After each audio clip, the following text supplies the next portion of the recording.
It was Dvorsky 2 games ago in Dallas that had the 2 faceoffs. Now, he won the first one, but the Blues iced it. This time, Dallas wins it. Shoot, they score! Unbelievable! The Stars win the draw, and for the second consecutive head-to-head game, they break the tie, this time with 1:07 to go in the third. Alongside Alex and T-Bone, I'm BK. It's BK and Ferrario here on 101 ESPN. Cue the text messages. First of all, it's great to be back. My God, did I not want to miss yesterday's show. I heard not because I missed you guys. I heard you had a fun time playing in the snow yesterday. My God, dude. You sledding, building snowmen? I Do did you want not to build a feel snowman? good. Not even a little bit. I did the show playing hurt on Monday. I left the show, went straight to my bedroom, and basically didn't leave that room for the next 24 hours. I ate 2 granola bars in that 24-hour stretch. Gross. Had a bunch of water and Pedialyte. That was it. It was miserable. Well, when I got home, because I had to unbarricade myself out of my house, that the snowplow put a big snow wall up. Yeah. You could see my car, that the CRV just went straight through when I left my house in a panic on Monday. So that was fun. So I appreciate you guys holding it down for me. Hey. By the way, it is 11:06. Your time check brought to you by Clarkson Jewelers, and officially licensed Rolex jeweler. I know there will probably be some texts that come in and say something to the effect of, oh, BK, once again, excited about the Blues loss. That's right. You're damn right I am. Hell yeah. That was a best-case scenario for the Blues last night. Hell yeah. This is what they need. And I am saying this on your home of the Blues. You should listen to each and every game right here on 101 ESPN because you need to find out what the results are. But we've got a plan, and we're sticking with it, baby. This team needs to get that number 1 overall selection. I think you could see they could really use that right about now. Yeah, buddy. Go ahead. Last night, 2 goals from Braden Shin. Yeah. We need to keep adding to that trade value, big boy. He's playing better hockey lately. Yeah, he is. Especially taking on a higher leverage role with no Robert Thomas and no Dylan Holloway, Jake Nair. Like all of these guys, he's taking on a bigger role. Yeah. Dalibor Dvorsky. Nice game last night. 19 minutes, and he finished a +2. Against back-to-back games. Yeah. He matched up against the Robertson line last night and finished as a +2. Good on you. Hell yeah. Good on you. Top 6 forward, baby. That's what I saw. Philip Broberg played 25 minutes last night. That man is just an animal. There was one play where Jamie Benn was like cross-checking him in the corner for the puck. He finally turned around and just took a stick and hacked his ankle. Oh, it was so good to see. Jimmy Snuggerud, not 1, but 2 assists on the game. Finished as a +3. 60 shot attempts in his last 9 games. My God. I know. Shooting percentage isn't great because he's only got 1 goal, but that'll get fixed. That's what I need. Yeah. That's what I need to see. All of these positives in a regulation loss. That is ideal. Now, does it have to be as dramatic as it was last night? Maybe not, but it kept everybody going. It kept me locked in. I want you listening on 101 ESPN until that Zamboni comes out on the ice and the final call is done. Hell yeah. That is what I need right here on 101 ESPN. So, Alex, last night, yep, I'm willing to say it. That was the best case scenario for your St. Louis Blues. How'd you feel? It was. I mean, look, I just told you in the office, and this is going to sound awful to say, but I've been a Blues fan since I was 5 years old, going to games with my dad, listening to Ken Wilson on the broadcast. I've always cheered for this Blues team. It is a weird thing where that game ended last night in regulation, and he scored the goal with 1:07, and I'm like, oh, yes. And it's because you want this team to get a good draft pick. You know, it's weird how this works because we were talking early in the season about how the bounces just were brutal to the Blues. Like, there were just some goals that were going in that it's like, how is this even happening? And then you look at how the season continued to progress. There was a lot of problems in terms of effort and attitude for the longest time. The last 5 games, I think they've played well and they've lost. But then you look at how the Dallas Stars game ended. You look at how the other Dallas Stars game ended, even the Winnipeg Jets game and how that one ended, where you were the better team. And you look at it and you say, man, you're the second worst team in the National Hockey League. You're dealing with all of these injuries. You're playing in tight hockey games. It seems at least the effort has gotten better, but you're still potentially going to get a top pick. Sometimes one bad season results in a great future for a team. And I don't know if that's the case here, but you need a difference maker. You need a guy that just changes the outcome of a game. And I don't know if he's going to be available in this draft. I don't know what Stenberg or McKenna is going to become. God, I hope they don't draft a defenseman. You need Macklin Celebrini. I was watching the game last night on ESPN Plus. I was listening to it, of course, on 101 ESPN. No, you weren't. And as I heard TJ Oshie on the call last night. That's weird. He wasn't with me. He talked about how his favorite player in the NHL to watch right now is Macklin Celebrini. Because he's an alien.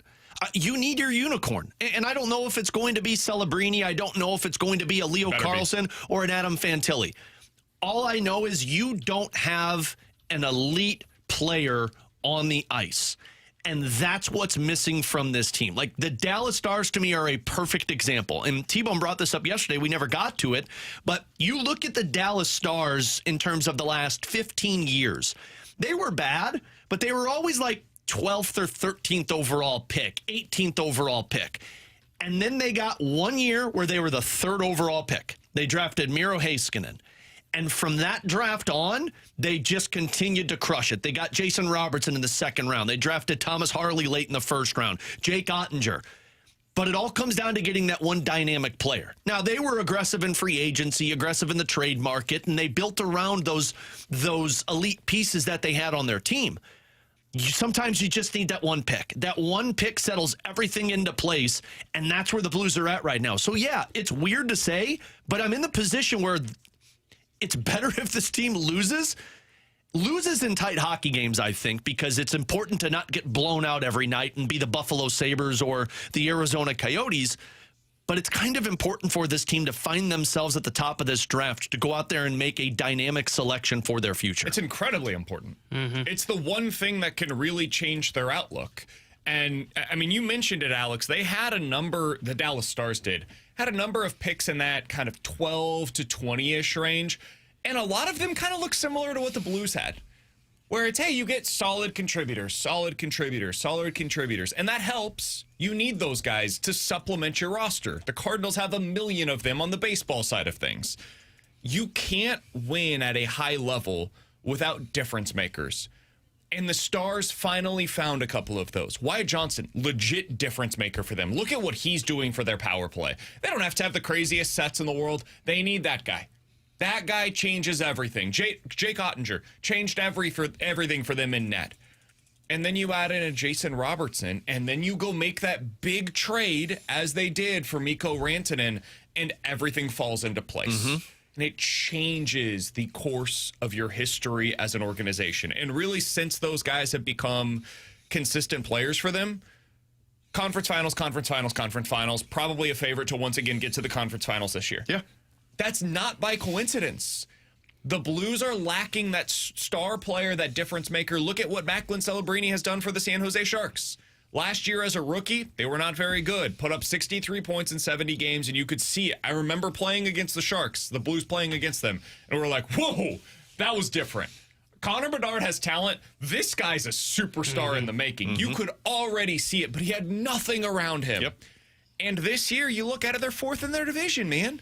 They've got a legit chance to make it to the playoffs this year, mostly because that guy is unbelievable. Yeah. He already has like 27 goals in 50 games, and he's already up to 80 points in his first 50 games of the season. Mm-hmm. That's crazy.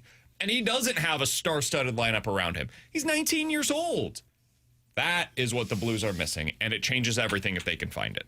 Yeah, No pressure, though, for the guy that comes in here. Just have to be a superstar within 2 years. Unfortunately for that's what your... If not, like, we're really in a better spot. Expectation's going to be. But, I mean, but what it does also is it just settles everything else down. It doesn't... Please don't be Will Smith. Well, Will Smith's good, but he needed his Macklin Celebrini to be good. Unfortunately, you got to hope that, you're not relying on you don't want to draft a Robin. You want to draft a Batman. Mm-hmm. And I mean, I've already seen a ton of people on the Air Comfort Service text line saying, yeah, but is there that type of player in this draft? I don't think so. I don't know. But I got to take the shot. I think Ivar Stenberg is going to be good. He is doing something in the Swedish Hockey League where he's playing against men that nobody has done since Marcus Naslund in the Swedish Hockey League, which is a Hall of Famer who played for the Vancouver Canucks. Gavin McKenna, since this World Juniors break, has been putting up some of the best numbers in college hockey. Thank God. So, I mean, you've got 2 options right now that are putting up great numbers. The scary part is their wingers. And typically, wingers that score a lot, most of the time don't have success when they get to the NHL. But sometimes they do. So, I mean, you're gambling. You're gambling here. And if you gamble wrong, guess what? You're going to be probably here again. But if you get it right, the Blues get something that this team has not had. And Kerb says this all the time, and I'm not saying they're going to draft this player, but this team hasn't had an elite player since Brett Hull. With the exception of guys like Chris Pronger, Al McInnes, but those were defensemen. A little hurtful to Vladdy. In terms of, I'm sorry. I mean, Vladdy was incredible, but he wasn't Brett Hull. He was a star back then. He was a star, but he wasn't Brett Hull. Like, he wasn't a generational talent. Top 5, top 10 player in the league. He made the cover of a video game to Brett Hull. That's like, very true. That's very true. Brett Hull made like 15 covers of video games. Anyway. He was on Sports Illustrated. You haven't had that type of player in this organization for the longest time. So this could set you up for a really good future, especially if they start trading away some of these other assets and bring in better pieces in return. But it comes down to you not, again, this sounds awful to say, screwing this up and getting like the 7th overall pick. Yeah, or picking one of the defensemen. I understand defensemen can change your outlook. They need a difference maker, goal scorer. Yeah. They've missed that desperately for years. They still need it right now. They need it more than ever, honestly. And to get one of these picks gifted to you in what has been a really crap season for the Blues, and it's kind of taken a lot of good fortune in a bad way to get to where we are. There are a lot of these games that are 50-50 propositions that have not gone the Blues way. Most of them haven't gone the Blues way. In a different season, if you simulate this thing 1,000 times, there are a lot of those simulations where it doesn't go this poorly, and they're still probably in the mix for a wild card spot. And we're singing a very different tune in that scenario. But since this is the way that the dice have been laid, you'd like to get somebody that really changes your outlook. Look at what Macklin Celebrini is, man. You look at the Sharks right now. Have you guys seen the disparity between where he's at points-wise and the rest of the roster? Yeah. I don't care what McDavid or McKinnon do the rest of the way. Macklin Celebrini should be the MVP of the National Hockey League this year. Have you looked at it, T-Bone? I haven't seen it. I know he's a stud, but I mentioned Macklin Celebrini has 78 points so far this year. Where do you think second place? It's Will Smith. How many points do you think Will Smith has on the season? So he's got 78. I'll go 60. 36. Yeah. Holy cow. He has the second most points on the San Jose Sharks. That's with ridiculous. 36. Now, it's a really good season. He's only played 38 games. It's not great for them that their second highest point producer on the season has only played in 38 games, but it's a hell of a season for a 20-year-old winger. For your number one player to be more than doubling up the second best player on your roster, that's pretty amazing. And when you're a potential playoff team and neither of your two goaltenders have a save percentage above 900 on the season, they've used like 13 different goalies this year. It speaks to how great, truly great and transcendent that he has to get a water when he goes to the bar. He's 19. Oh, God, I remember those conversations with Fabry and Schwartz when they were on the team. It's like, man, this guy can't even enjoy the team celebration. Real quick, because the people keep seeing on the text line saying, like, yeah, but wingers aren't good that get drafted that high in the league. Some of them haven't been. Lucas Raymond, who was a 4th overall pick by Detroit, was putting up fewer numbers than what Ivar Stenberg is putting up in the Swedish Hockey League right now. Two seasons ago, he scored 31 goals. Last season, he had 27 goals. This season, he's got 18 and 52. Demidov is a winger, was drafted as a winger. Look at what he's doing. Slavkovsky is a winger. Look at what he's doing for Montreal. And then Anaheim's got a guy that they just drafted 3rd overall a year ago, and he's already got 18 goals this season. So wingers can be good if you get it right with the right player. He's Alex Ferrario. That is Tanner Hendrickson. I'm Brandon Kiley. It's good to be back here with you guys on BK and Ferrario at 11:45, 314-399-9646. That is the Air Comfort Service text line for questions and answers. If you guys have any questions, go ahead and get them in right now on the text line. We'll get to those coming up at 11:45. I asked a question on Twitter today at BK Sports Talk. What is the biggest story in St. Louis sports today? Was it the Blues' close loss, Belichick not making it into the Hall of Fame, Mizzou's blowout loss, or SLU's come-from-behind victory from yesterday?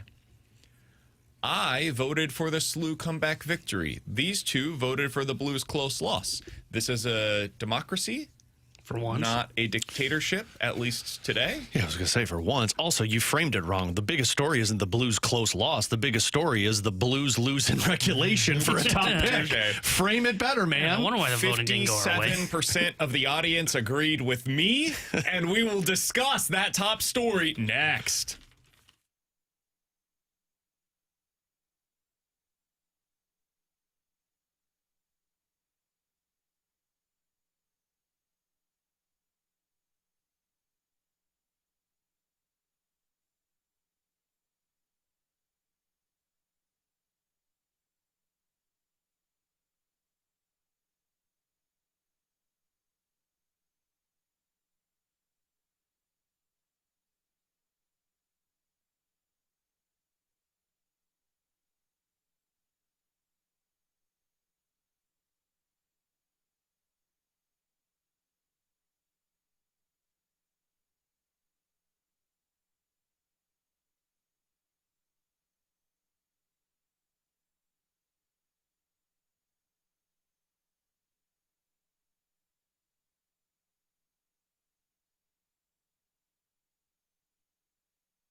Kellen on the dribble.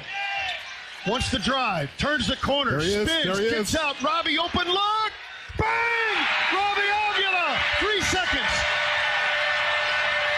Got to get it in. The length of the floor. Stolen away by Avila. The Billikens win. The Billikens win. Oh, it's Robbie's night at Chaffetz Arena. It's Robbie's night at Chaffetz Arena. Robbie Avila hits the 3 to win the game. 79-76. Oh, baby.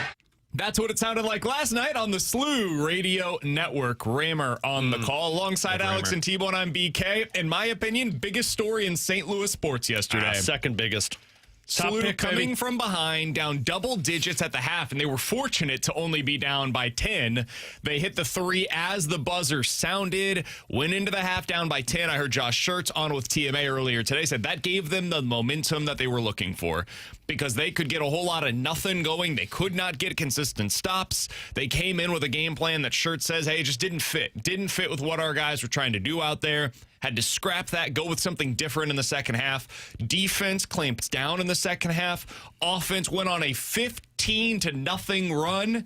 They had never, not once this season, been behind by 10 points at any time in any game. Did that last night at the half. Found a way to come from behind in a huge victory. Alex, I know what George Washington's resume says. They're 13-8. They're 4-4 in the A-10. That does not appear to be a good basketball team. When you look at the quality of the team, though, they've had some very close losses this season against really solid opponents. This is a team that, in my opinion, and based upon third-party metrics, is better than its record would suggest. That was one of the best teams that SLU will see the rest of the way, which is good because they got quite a scare from George Washington last night. In fact, according to KenPom, George Washington, by quality, is a better basketball team than Dayton, who SLU will see on Friday night. And Dayton is considered to be one of the upper echelon teams in the A-10. Now, they've fallen on hard times. They've lost 3 straight now, so maybe they're not quite the team that people expected them to be. But that's a huge win for SLU. They needed it in a really bad way. This is a conference where you just can't allow yourself many slip-ups. What do you feel like we learned about SLU last night? I mean, I didn't get to see a whole lot of this. I saw the last 5 minutes of this. What were you doing? You know, I was trying to get that regulation loss over here, guys, and successful, by the way. I don't think you had anything to do with it. I had everything to do with it, man. I'm a good luck charm these days. Can't you tell by the Blues' overall record? By the way, the Blues have 19 wins on the season. The Billikens have 20, according to Eddie over the YouTube chat. Still the biggest story is the Blues' regulation loss. Anyway, what I learned in this one is, and I said this yesterday when we were talking about SLU, like, I think it's good for this team to handle and deal with some adversity, because wasn't that Duquesne game that they won, wasn't that close as well? Didn't they... I don't know if they trailed. They were up pretty big. They were up big, and then it got close, so they dealt with a little adversity. So That I was mean, the opposite of this game. but at least that's 2 in the last 3 where they've had adversity other than what the entire season has been, where they've just cakewalked themselves into victories. And I think that's very important for this team. I mean, you mentioned Dayton in terms of the strength and that team that you're going to be taking on. That's the next opponent. So for SLU to have some adversity in different scenarios, I think that only makes a team stronger. But also, I watched that and it's like, oh boy, going into half where you're down by that much and in a scenario where you have not been, that's a scary situation if you're SLU, because it's something we haven't seen a lot of, and it makes you question how dominant the team truly is. But then to be able to make that comeback and win it in the fashion that they did, this team's got a lot of dog in them, and I think they're going to be there towards the end of the stretch. So watching them win the way that they did, that was my biggest takeaway from a team. Yeah, I was impressed that they were able to come back in such a gritty fashion and win this basketball game, because you're right, they haven't been tested like this much this season. And when watching that first half, I mean, Schertz said it, they had really no answers for what George Washington was throwing at them. I thought for sure this was going to be their first loss in A-10 play, watching them at halftime. But they were able to kind of find a rhythm, figure something out. So the adjustments that you're able to see from them was big. And also they had the clutch factor with them last night, right? Like, Avila was awesome down the home stretch for the Billikens. I mean, you heard the three-pointer coming back in. He shot the ball well towards the end of that basketball game. And Thames is a stud that's coming off the bench for him. Heck of a pass to set up that play in the end. they're a pretty good basketball team. I don't know what their ceiling is. I think if they get in, they've got a chance to get to the second weekend of the NCAA tournament. But I was impressed with the fact that they got pushed. They were able to make adjustments on the fly, which is what is big when you get to the clutch time of the college basketball season. How quickly can you change when your game plan doesn't go right? It's one thing I'd been critical of Brad Underwood in the early years at Illinois. Didn't make those necessary adjustments. They were able to and ended up surviving, avoiding what I know what the underlying metrics would say. That would have been a bad loss on their resume. Yeah, it wouldn't have been a good one. It's a quad 2 loss is what it would have been for them. It's not a truly bad loss on their resume, but it wouldn't have helped, certainly. I just looked at that game, and you saw their stars pull them out. And, like, Trey Green, the shot-making ability that he had in that game, the efficiency that he represented was off the charts. You saw in the biggest possible moment, they knew exactly what they were doing. They knew who they were going to go to. And I can't remember who said this, but it was a former NFL coach who said, in big moments, you think players, not plays. And what he meant by that was you're thinking about who you're getting the ball to more than you are thinking about what the scheme is that's going to get them that specific play, right? So in this moment, that's what came to mind for me. I don't care how you get the ball in Robbie Avila's hands. It's got to be in his hands in one way or another. And I liked the way that we did this, or that they did it last night. T-Bone, we were texting back and forth on how you set something up for Avila. We both said, hey, Kellen Thames, probably the guy that you want driving. And then you set something up where you have a couple of different options. One for Robbie, another one potentially for like Trey Green to have an open three look as well. Because in the corner, I think. And he was awesome last night and had made a couple of threes as well. They get the open look. It's a perfect shot, and Robbie comes through in a big moment. That's what he does. This is the kind of game that he comes through in, and he had made so many big shots even prior to that last one down the stretch for SLU. He's the kind of player that really opens up your possibilities. I mentioned this the other day for Illinois, right? Wagler, who apparently it's Wagler, by the way, not Wagler, it's Wagler for him. Sure, we'll call it Wagler. Saw a piece earlier today over on The Athletic that described him that way. Wagler, it finally gave us the pronunciation for his last name. He is the kind of freshman that can be the X factor for Illinois that opens up their path. Robbie is the guy that you get into March, you get late into a game, that kind of experience, that kind of shot making, that kind of ability to distribute. He's the stud you need to win once you get into March. They have the talent to get there. Now he's the guy that allows you to go further. Do you guys have any hesitation with SLU? My only Is there anything holding you back from this team being like a legit Sweet 16 candidate? The only thing that holds me back is more their conference, not them. That's kind of where I'm at, too. I mean, you just mentioned this would have been not a great, wouldn't have been an awful loss, but it's only a quad 2 game for them, right? And that's basically all they have on their schedule. Like, my fear for SLU is if they lose 1 or 2 games in conference play and they get knocked out in the conference tournament, they're not going to be in the dance. I think they get to the tournament. I think they've got the talent to get to the Sweet 16. I don't have any reservation about that. It's my bigger concern is just the conference itself would allow for there to be multiple bids if they don't end up winning the A-10 tournament. I think they're a tough team, and I really like Josh Schertz as a coach. I think he comes up with some really creative plays. It's just a matter of getting in, because I do think you have to win out or win that A-10 tournament to get in. I don't know how it's going to work out for them in the long run in terms of being a tournament team. I don't know if we'll get an answer to this in conference play because of what you said, T-Bone. There just aren't enough high-level teams in the A-10 to really find out one way or the other. So it's going to go untested until we get to March, which is scary. I do sometimes wonder about their offense against these high-level opponents. We saw it this year against Stanford, solid, but not great. Against Santa Clara, not great. Against VCU, not great. Last night in the first half, not great. How is that going to look whenever they go up against these high major opponents that have really good defenders? Like, what is it going to look like when SLU plays in the second round against, I don't know, trying to think of a good example of what I'm talking about here. Like Alabama. Sure. I was thinking more a power, like West Virginia. Not a great offensive team, really good defensively. Cincinnati, not a great offensive team, really good defensively. If they will go up against one of these teams in like the second round of the NCAA tournament, how does SLU fare? Because those will be the best team that SLU has really seen basically all season long. And against most of the quad 1 opponents or quad 2 opponents that they've seen so far this season, the offense has been okay, but not great. Their defense has been awesome for the most part all season long. So I don't have huge fears about that. I know that sounds weird because most of the season they've been awesome offensively. In some of these big games, it has not been quite as high level.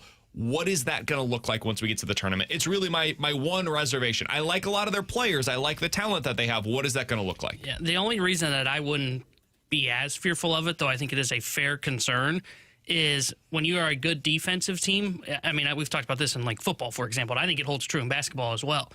You can kind of buy yourself some time long as you're able to hold the punches, right? Like if you're able to, maybe your offense isn't clicking like it was last night, as long as the defense can kind of keep the game in striking range, things can then hopefully pick up for you. And I think that's the case. And you just mentioned, like, they've got the guys like Avila who can make the big shot when necessary. All right, long as the defense can keep us in a game, even that means the offense struggles for a half, I think you're ultimately going to be fine. And I think we've seen that. Last night was an example of that. I mean, you mentioned that VCU game. They were bad in the first half there as well. But the defense kept them in it long enough to where the offense finally figured it out. Now, I get it, West Virginia, Cincinnati, different animal than these A-10 teams. But I just think that the defense is good enough to where it should be able to keep them in these games. And eventually I would bet on your best players to eventually step up and make those big shots. All right, one other thing that I wanted to get to here. Mizzou also played last night. You tried to convince us that this should have been the Open. Nope. Not in a good way. It was on the poll, man. I can't remember the last time I've seen something like Ant Robinson. This is awful. This might surprise you, man. I didn't see Mizzou game. You didn't miss much. I'll go ahead and explain it for you. Yeah, why don't you break down what happened with Ant Robinson? He airballed a free throw. Was he fatigued after maybe a big rush up the court? He played 15 minutes last night. I don't know if He's been benched. I don't know if I've ever seen an SEC school go 8 for 23 at the free throw line. Just watch any Mizzou game. I know. They're capable of it. Do they know that they're called free throws? Like you have a free basket. Yeah, we call it the charity stripe for a reason. They make 2 out of every 3 as a team on the season. It is historically bad at the free throw line. Dennis Gates should make a new practice plan. Ant Robinson was a really good player for this team for multiple seasons. It looked like he was going to be a star. And this year, it has all come crashing down to earth for him. His problem in the past has been fouls. He just fouled too much, so he couldn't stay on the court. But when he was out there, the guy was awesome. And this year, it's everything. He's just not as good of a player. And I would say this, and I think it's representative of what the Dennis Gates era has been in large part. They're just asking him to be something that he's not. They did this with Nick Honor after his first season where they're like, yo, Nick, you got to be more of a scorer. No, not going to happen. Not going to be capable of that. They've asked basically every big man to be a starter. None of them are capable of doing it. Ant Robinson this year, they're like, hey, man, you were, a 10-point scorer last year. Can you be 15 per game for us this season? Yeah. The answer is a very definitive no. As long as I'm not shooting free throws. How many times do you think he has scored more than 15 points this year, Alex, against a Power 5 opponent? BK game, I'm going 0. Maybe 1. He might have done it once. I'm saying 0. I'll go 1. You did it once. You did it against Florida. And they won that Of game. all teams, Yeah, they won that game. I think I know their key to winning basketball games. But other than that, nothing. He's just not a scorer. Never really has been. That's not his game. He's a guy that gets to the bucket and distributes, right? Get to the bucket and distribute. Well, this team doesn't have enough scorers around him for that really to work. They needed him to be something different. And so what they've done is they've benched him in favor of T.O. Barrett, who turns the ball over every other possession, but they need him out there because he's a more capable scorer. He's a guy that can get to the bucket, and then he finishes around the rim. He has basically the same number of points this season as Ant Robinson, despite playing like half as many minutes as Ant Robinson has. So it okay, sucks, man. It's really this is not a tournament team. No, well, This team you don't is have to not try a and tournament team. sell us for 2 minutes like Bradford did yesterday.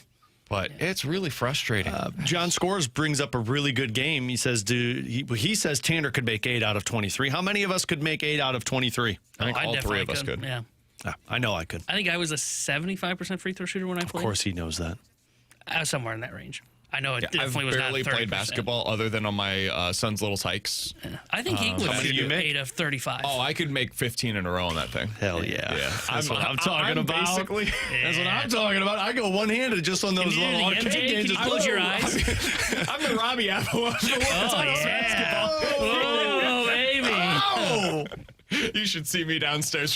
Hey, Luca, watch this. Is that before or after you stubbed I your just toe on now- something that yeah. you didn't see in the middle of your I picture him walkway? like that thing has been posterizing put Luca. away. Luca's not allowed to play with it anymore. You can't play with it, Luca. Oh, I forgot to tell you. He Broke my so pinky he toe. accident. He did nothing wrong. That was all Here me. we go. The other day, we were in his room. He's got this. He loves little baby dolls, right? Like loves playing with them. And the other day, we see it in his room. And he picked it up and he dropped it. It was an accident. He dropped it. It drops right on my foot, comes crashing down. This is like 2 weeks ago now. This is why you were out yesterday. Right. And it hurt like hell, right? Well, I react accordingly and whatever, we move forward. About a week later, he sees his baby. He says, Daddy, I dropped my baby on your foot. Does he think it's a game now? Watch this, Daddy. And now anytime we see that baby, he says, Daddy, remember when I dropped that baby on your foot? I'm sorry. That's awesome. Like, no, man, not your fault. It's cool. Yeah, well, in my world, I found my middle daughter has a cursing problem. Katie texted me last night during the hockey game, and she said in the middle of dinner, Emma stood up in her dinner chair and said, Mommy, I effing peed my pants. And I said, I'll take the blame on that one. Used it correctly. That's Proud on of her. me. Yeah, I'm proud of her too, actually. Coming up in 15 minutes, questions and answers, NFL Quick Hitters next here on 101 ESPN.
Tanner Hendrickson here with the Sports Center update brought to you by Saliga Heating and Cooling. Last night, the St. Louis Blues fell to the Dallas Stars. They are off today. They'll be back in action tomorrow night when they host the Florida Panthers. We'll have bringing coverage tomorrow starting at 6 o'clock with Alex Ferrario. Puck drop at 7 o'clock with Chris Kerber and Joey Vitale. The Sports Center update was brought to you by Saliga Heating and Cooling, a Daikin heating and air conditioning dealer.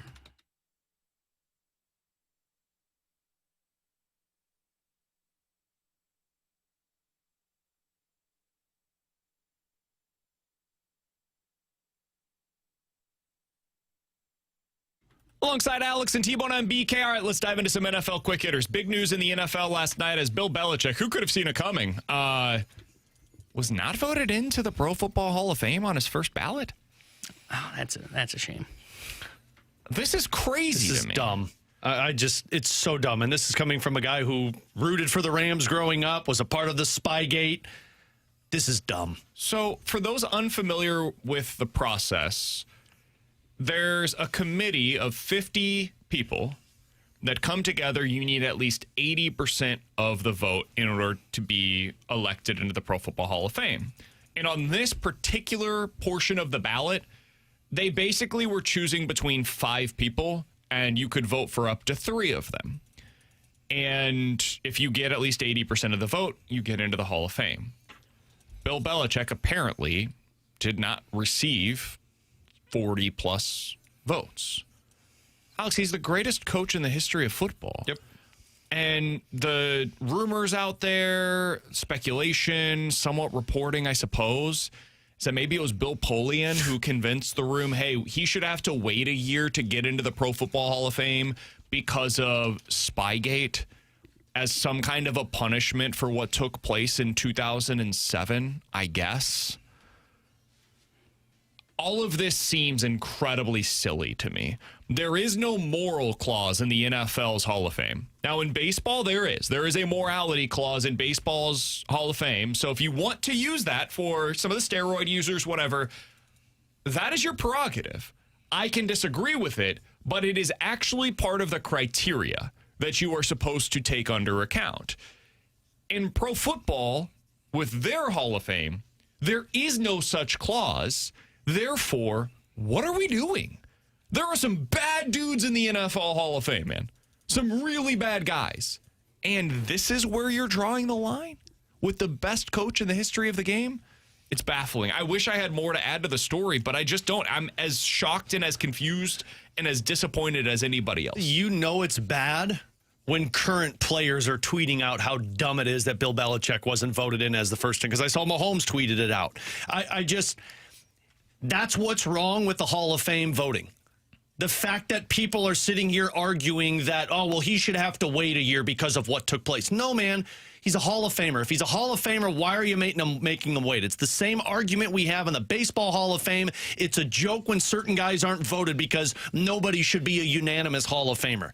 We are still talking about the head coaching tree from Bill Belichick in the NFL. Teams are still talking about, should we hire Bill Belichick to be our coach to get us a Super Bowl? You're not doing that with a guy who is, 78 years old?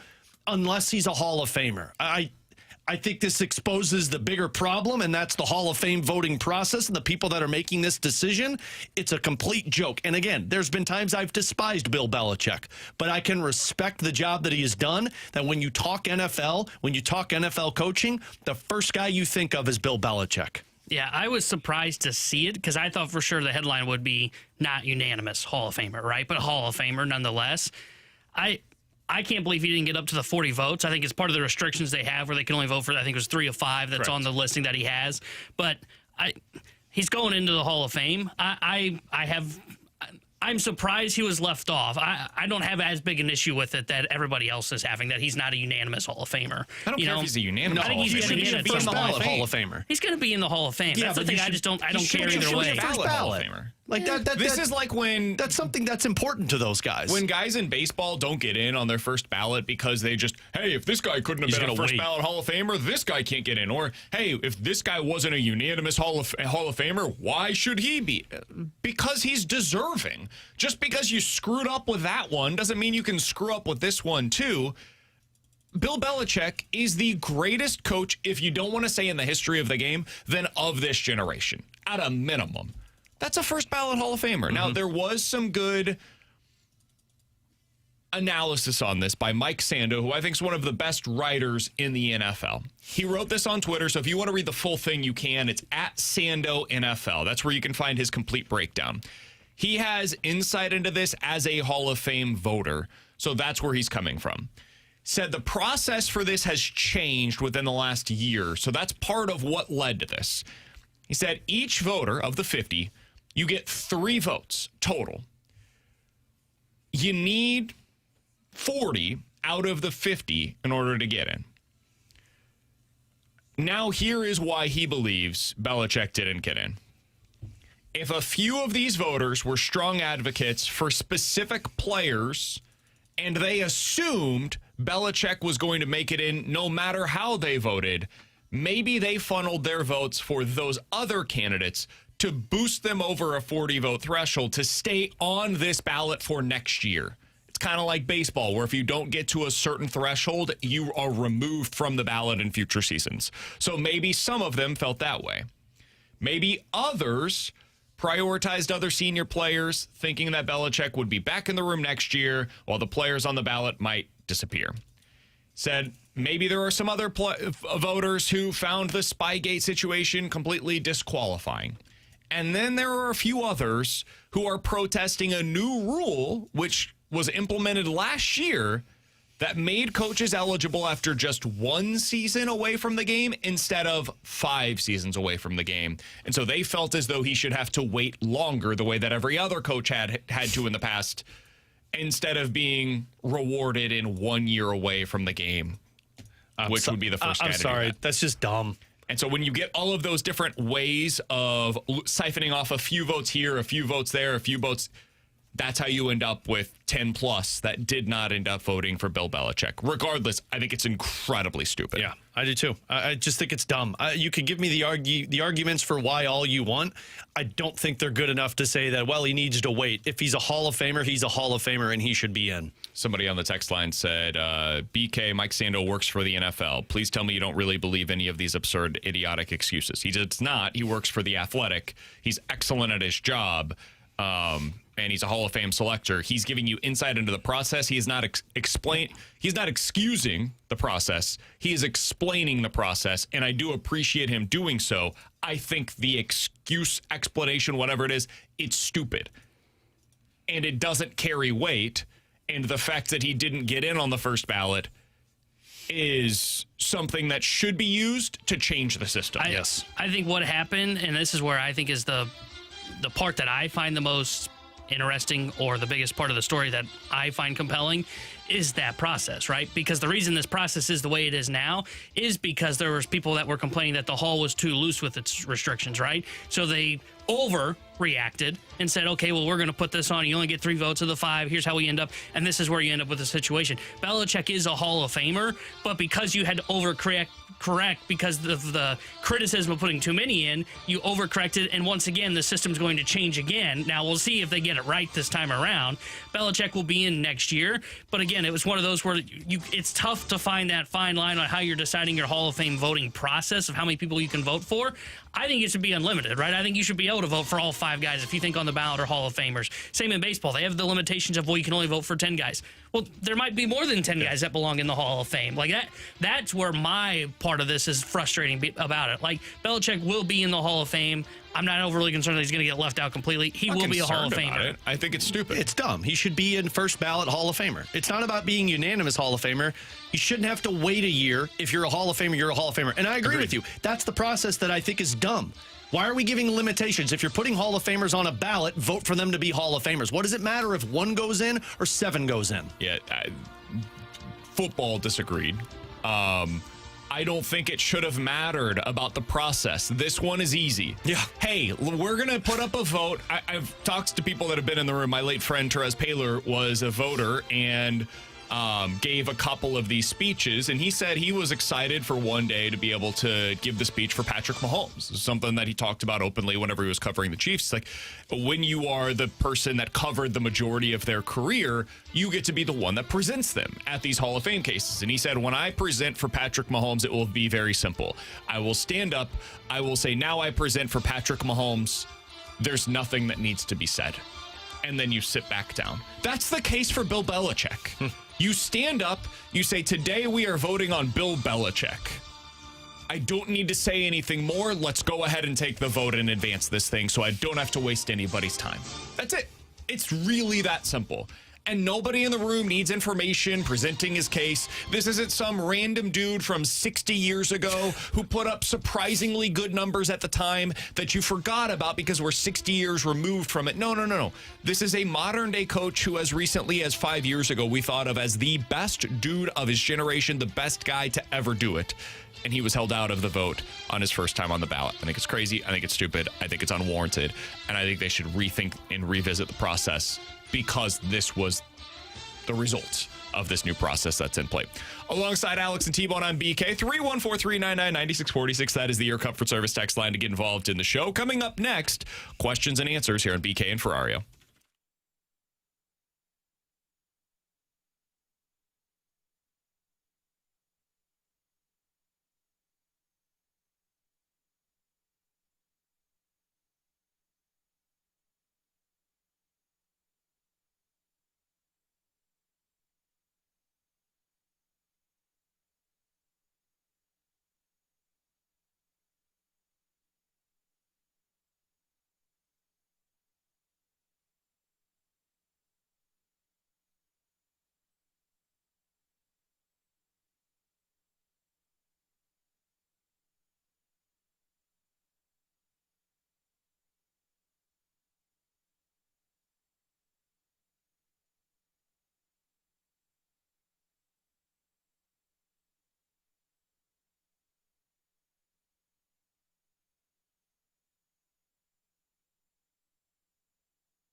Alongside Alex and T-Bone, I'm BK. It's BK and Ferrario here on 101 ESPN. 314-399-9646. That is the Air Comfort Service text line for questions and answers.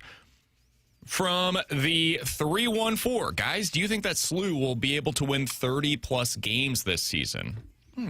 That's a fun question. They are currently projected by KenPom to win 28 games in the regular season, lose 2 more the rest of the way. And then if you do that, you win a game in the tournament, win a game in the conference tournament as well, you're up to 30. That almost seems kind of conservative to go 28-3 this season. So I'll say yes, they win 30-plus games this year. I'll say why not? I think you're probably going to have your struggles when you take Dayton on twice. I think you're probably going to have your struggles when you play Duquesne again. VCU once more. Like when you play those teams, Loyola, you play twice between now and the end of the season. I'm sure you'll stub your toe at some point, but yeah, I think you could get there. Yeah, I lean towards yes, because I think they can stumble. They've got 10 games left. So if you go 8-2, because I think there will be some moments where they stumble, and then get to the conference tournament, they probably win another game or 2 there. Yeah, they could probably get to 30, and then if they get to the NCAA tournament, they could add to that as well. So yeah, I'll say yes. From the 618, BK, is Sam Darnold a top 10 quarterback now? Nope. Hell no. Yeah, Drake May is. Close. We talked about this Drake yesterday. May is, I think. Yeah. Drake May is probably, if you take Stafford out of the conversation, tied for the best quarterback if you put him in the NFC. He and Caleb Williams. Yeah. And I'd have him behind Mahomes, Jackson, Allen, Burrow. If I'm starting a team today, the only guys that I'm taking over Drake May are Mahomes and Allen. Agreed. Yeah, I agree. I would give the slight edge to Williams, but I get it. Yeah. 6-1, I'll take whoever you don't want. Yeah. And I feel pretty good about it. You didn't want Williams, I'll take him. Perfect. Deal. I will take the following quarterbacks over Sam Darnold. Just do this real quick. This is not in any order other than what I see them on the standings, just to be clear. Drake May, Josh Allen, Lamar Jackson, Joe Burrow, Trevor Lawrence, C.J. Stroud, Patrick Mahomes, Justin Herbert, Dak Prescott, Caleb Williams, Love, Of course, Stafford. Did you say Goff? I would take Goff over him. I'd take Goff. I think that they're one's at least a close, conversation. but I would still lean I think Goff. there might be a little more upside in Darnold, so I could understand the case for him because he's got a bigger arm and he's a little more mobile. But yeah, I get the case either way there. And then I could honestly listen to the case either way on Brock Purdy as well. I'd probably lean Darnold there, but I think that one is pretty darn close. I think they're kind of similar in terms of what they bring to the table. Darnold's bigger arm. If you took the 2 quarterbacks in the Super Bowl and flipped them, Patriots, there's no chance that team is winning. Patriots win 6 games. Yeah. Oh, in the regular season, yeah. I'm just saying for the Super Bowl, there's not a sliver of hope that the Patriots are winning that football game. I think Darnold is somewhere in that 12 to 15 range. And that's not a criticism. That's a really good quarterback that you can win with. I think Jared Goff resides in that area. I think we have seen in the past, like, we had the same conversation over the last few years about, hey, where would you rank Eagles starting quarterback, multiple times Super Bowl appearance, Jalen Hurts? And now I don't think there's a single person in our audience that just heard my list and said, what about Jalen Hurts, guys? It's not on that list right now. It's hard to argue. But he's probably somewhere in that 12 to 15 range as well. And that means that you have some seasons where it's really high and some seasons where it goes really low. Next year, Sam Darnold could come back and have the season from hell. Throws 15 interceptions. They end up going 10-7. And you're like, man, crazy that they went to the Super Bowl and then missed the playoffs the following season. That happens with these guys.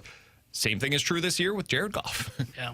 It's because it's all a very fragile build. Right, I mean, we talked about this yesterday. You know, can teams replicate what the Seahawks have done? What their build has been? And my answer was no, because they have a 12th to 15th best quarterback. Right, you have to hit on everything else. It was a conversation with Goff. It's why McVay moved on from Goff. He wanted a guy that he felt was a top 7 to top 5 quarterback in the league because it makes the build a little bit easier. When you have a Darnold, a Goff, you have to build perfect rosters around him. The roster has to lift the quarterback rather than the quarterback lifting the roster. From Little Jackie's Rolling Papers, C.J. Stroud, what the hell did you guys watch in the playoffs? I watched what I saw last year from Sam Darnold. Mm-hmm. Yeah. Yeah. It's the same thing. Yeah, Stroud's only been good really his rookie year. The last 2 have been disappointing. Yeah, but Stroud in his rookie season showed me stuff that I've never seen from Sam Darnold. Also, and I saw in his postseason this year what I have seen in basically every big game up until this year in Sam Darnold's career. Yeah. So I'll give him a little bit more leeway because I've seen that upside that I had not seen previously from Sam Darnold. Let's also remember, too, that year that Stroud went off in the playoffs where we were like, oh, my gosh. Yeah, absolutely. They dismantled the offensive line that was protecting C.J. Stroud. I'm not giving him the out. He was awful in that playoff, and he's got to show me something. But they also dismantled the team around him and expected him to be that good continuing. 314-399-9646. That is the Air Comfort Service text line to get involved in the show. Coming up in the 12 o'clock hour, we will talk with our friend and the voice of the Blues, Chris Kerber, coming off of last night's loss for the St. Louis Blues. That is coming up here in just a little while. But coming up next here on BK and Ferrario, how much influence does JJ Wetherholt's 2026 season hold on the Cardinals' future plans? We'll talk about that next year on 101 ESPN.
Hey, by the way, we played some audio earlier. SLU big win last night. I credited the SLU radio network. Yeah. I should be more specific on that. Credit to KMOX with the fantastic call by Rammer. There you go. You're right. I don't think there is a SLU radio network, and if there is, it's on KMOX. Just wanted to make it clear. That audio was played last night on KMOX. Alongside Alex and T-Bone on BK. It's BK and Ferrario. That's amazing. ESPN. That was also on KMOX. Yes.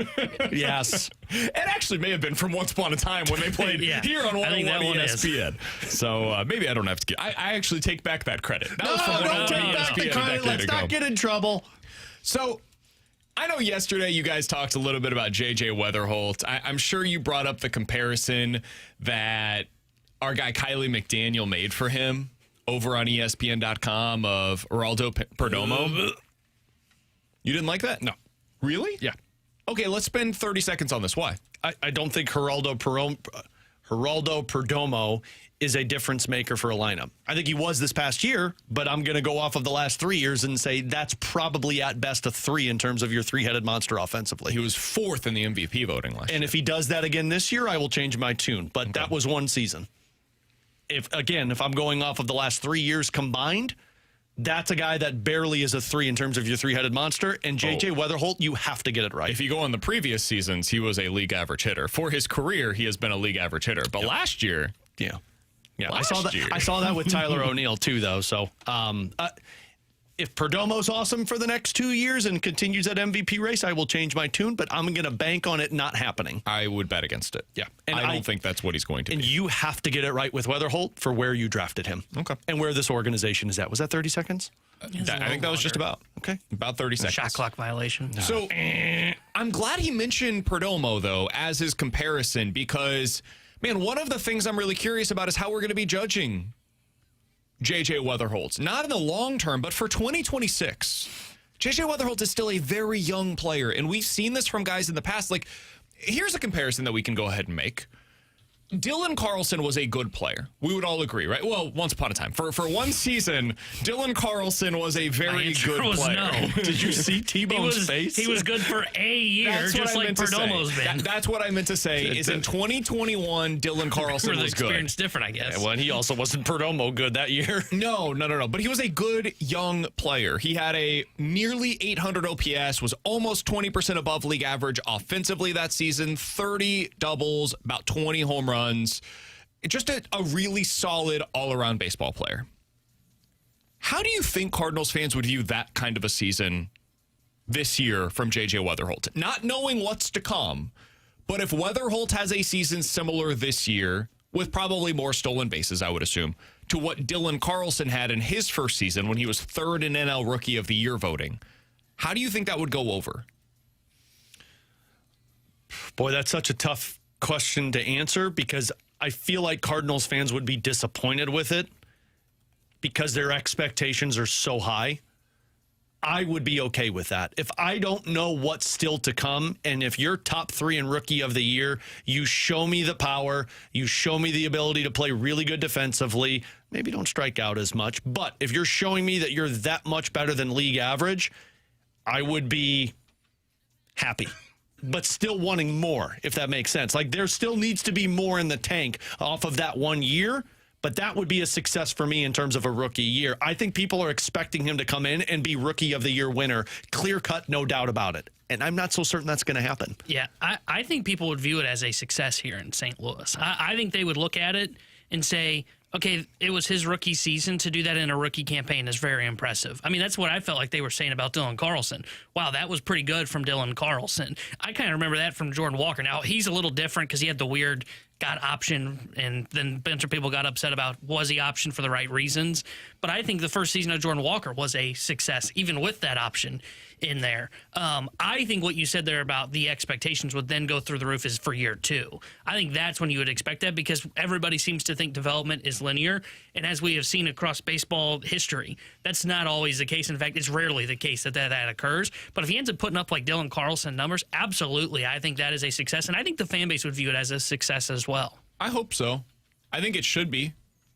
I think that's kind of where my expectations are for this season. Be a little above league average offensively. Show me some signs of what's to come. And if you can do that, I feel pretty good about where the Cardinals are at with him.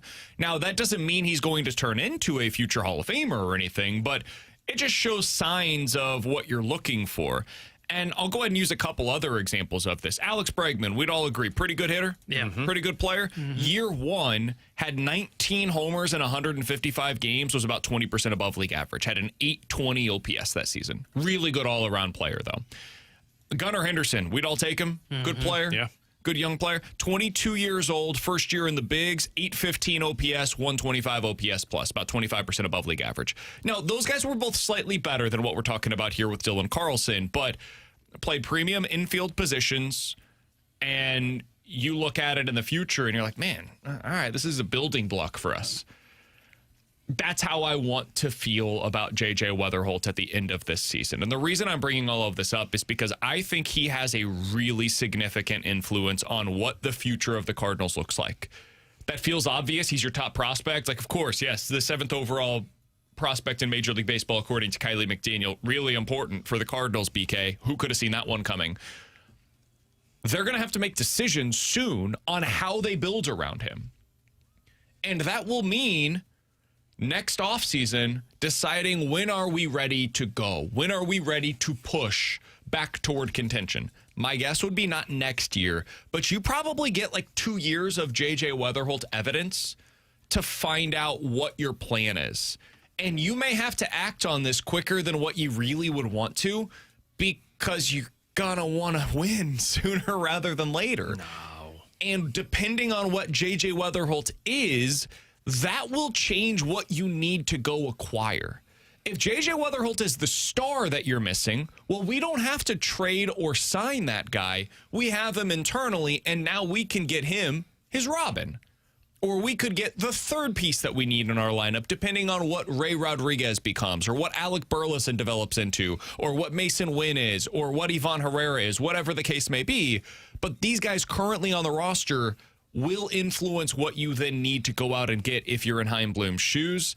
JJ Wetherholt, it's hard to put too much on what he is as such a young player, but also the future of the Cardinals is dependent upon it. And so it's really important what he shows you over the next couple of seasons, Alex. Yeah, and that's why I hate putting so much pressure on him, but unfortunately that's what happens when you get drafted as high as you get drafted. And a lot of this is organization-based. Like, if this was the Mets or the Dodgers or the Yankees, man, be whatever you want, because I know my team is going to go out there and sign one of those guys or trade for one of those guys. I don't trust this team to spend that type of money unless you have one of those stars. So I look at Wetherholt and I say, like, you kind of need to be at best that second best bat in the middle of a lineup with your top three, and hope that that first one can come in a trade or free agency, or you luck out in terms of some type of trade, or you just continue to draft those guys and you can get 3 2s and make that look as a 1, 2, and a 3. That's why there's so much pressure on JJ Wetherholt, but that's also why I put so much pressure on Chaim to make the trade for Brendan Donovan, because I think that's your other path to go out there and find that piece. And on that point, Alex, somebody in the YouTube chat, DJ Patty Cake, said some moron thinks that Perdomo is going to be, or JJ Wetherholt's going to be Perdomo. That's why they're talking about Perdomo. That moron, his name is Kylie McDaniel. I think he's excellent at his job. In my opinion, the best prospects guy out there. I think he's wonderful at this. He put out another piece earlier today on guys that did not make his top 100 prospects list. One of those players is Mariners outfielder Lazaro Montes. Alex is a big fan of the gentleman. I want that guy. He's ranked number 108 for Kylie McDaniel. And in this piece today, he was going through players ranked in the second 100, so 101 to 200, most likely to make the top 50 next year, according to Kylie McDaniel, Lazaro Montes. The player ranked 101 to 200, most likely to lead Major League Baseball in home runs at some point in his career. Lazaro Montes, right fielder for the Seattle Mariners. Go get that Superman.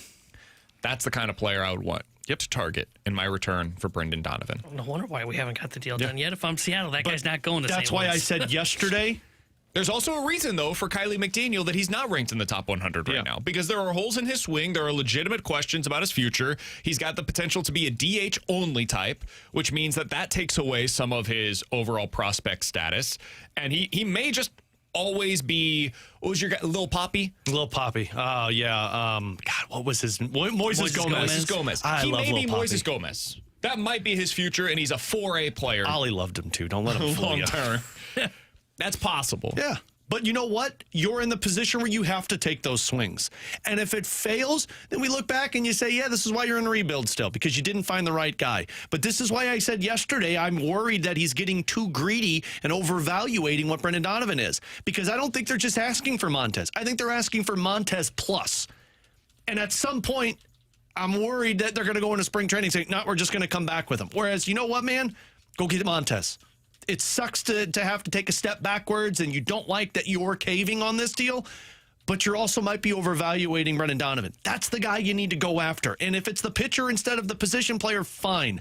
But I don't know how many more years you're going to be drafted in top 5 to potentially go get another JJ Wetherholt or another one of those bats. And if this guy is there, it might fail. But guess what? That's what happens when you make those types of trades. But if you're right, welcome to maybe the number 1 guy, along with JJ Wetherholt, and then you can find that third one pretty easily. Alongside Alex and T-Bone on BK, it's BK and Ferrario here on 101 ESPN. Coming up in 15 minutes, Chris Kerber, voice of the Blues, joins us here on BK and Ferrario. Sorry, DJ Patty Cakes. Didn't mean to be mean to you, but I do not think Kylie McDaniel is a moron, and I do think he's really, really good at his job, so I was just caping for my guy. Also, we have the same name, Kylie McDaniel, Brandon, Kylie. It's something that we share in common, so I gotta cape for him. Chris Kerber in 15 minutes. Coming up next, if I told you today, St. Louis native, Notre Dame alum, Jeremiah Love is going to be the next Bijan Robinson, how high would you take him in this year's draft? We'll talk about it here on BK and Ferrario.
All right. You guys know I am not somebody that, generally speaking, is into taking a running back in the top 10. No. It's not my jam. I think running backs, again, in general, are a dime a dozen. There are a few, though, that are outliers. And that's why I wanted to bring up this conversation that I heard somebody mention the other day about Jeremiah Love. He's a native St. Louisan. He's one of our own. We get to claim him, which means we love the guy. And he went to Notre Dame. He balled out this past year, really over the last couple of seasons. And now he's going to probably be, at a minimum, a top 15 selection in this year's NFL draft. I heard somebody compare Jeremiah Love yesterday to Bijan Robinson. They said, I said early in the process, I don't think he's a Bijan Robinson level prospect. After watching him again, I think he might be. He might be every bit as good as Bijan Robinson is in the NFL. So I'm going to ask it slightly differently, Alex. If I said I can guarantee it, there's no way to do this, obviously, but if I guaranteed it, Jeremiah Love will be as good in the NFL as Bijan Robinson is. Is that a guy you'd be willing to select in the top 10? Yes. Yeah. If you're telling me Bijan Robinson, because Bijan Robinson opens up the offense. Now, I know the Atlanta Falcons have not really done anything with Bijan Robinson. I'd blame that more on the fact that they don't know how to make a decision on a quarterback, or that they failed the decision on the quarterbacks. But Bijan Robinson is a versatile running back. And if you're telling me it's the same thing, I mean, I look at Jahmyr Gibbs the same way too. Guy can receive the ball, run the ball. He's a difference maker. Opens up the offense. I'm taking that top 10. T-Bone? I'm not. I would not take a top 10. I hate taking running backs in the top 10, even with that kind of a talent, because I've seen so many teams do this in the past, and it doesn't do much for them, right? I mean, you mentioned Atlanta. Bijan Robinson's a great player. Atlanta's got so many other bigger problems, right? I remember when the Giants did it with Saquon Barkley. Okay, great, you have Barkley, but the more important positions on the field are offensive line, so he can actually run the football, and the quarterback to make those decisions. And then I would hear the argument between a wide receiver and a running back. I would still lean towards the wide receiver's more valuable because it's deeper plays down the field. Agreed.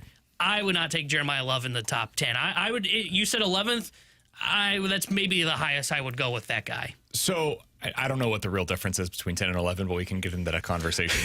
It's not top 10, and T-Bone sticks by his I don't necessarily like. Hey, I'm not taking him 8, but I'll take him 10. He just pulled the whole Bill Belichick. Can't get into the Hall of Fame for the first year, but he'll get in the next year. Bill's going to get in, okay? Let's That's quit the crying what about T-Bone it. just did. I'm not taking. I don't know that I would take Jeremiah Love extremely high in the Bill's first. not a first ballot Hall of Fame. 10 other NFL draft prospects you take over. I'm ready to go. I haven't even looked at the draft in this process. I was shocked when BK said in the office today, let's talk about the NFL draft. I went, we've still got the Super Bowl to play. Bill Belichick's not a first ballot Hall of Famer. We'll put him in the next year. The Senior Bowl is taking place this Bill week. cheated for a couple of crying out Mizzou loud. players really stood out at practice yesterday. Torrey Holden over him. That was the main genesis of my point here. Also, the NFL Super Bowl is next week. We got some time to kill here, buddy.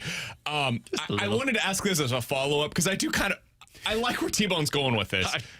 I would take him in the top 10, just to answer my own question. If that's the kind of weapon you're getting, I think we saw this year in the NFL just how valuable the running game has become across the league. Look at the teams that were successful, like even your team, T-Bone. And I know they didn't get him as early as the guys that I'm talking about here.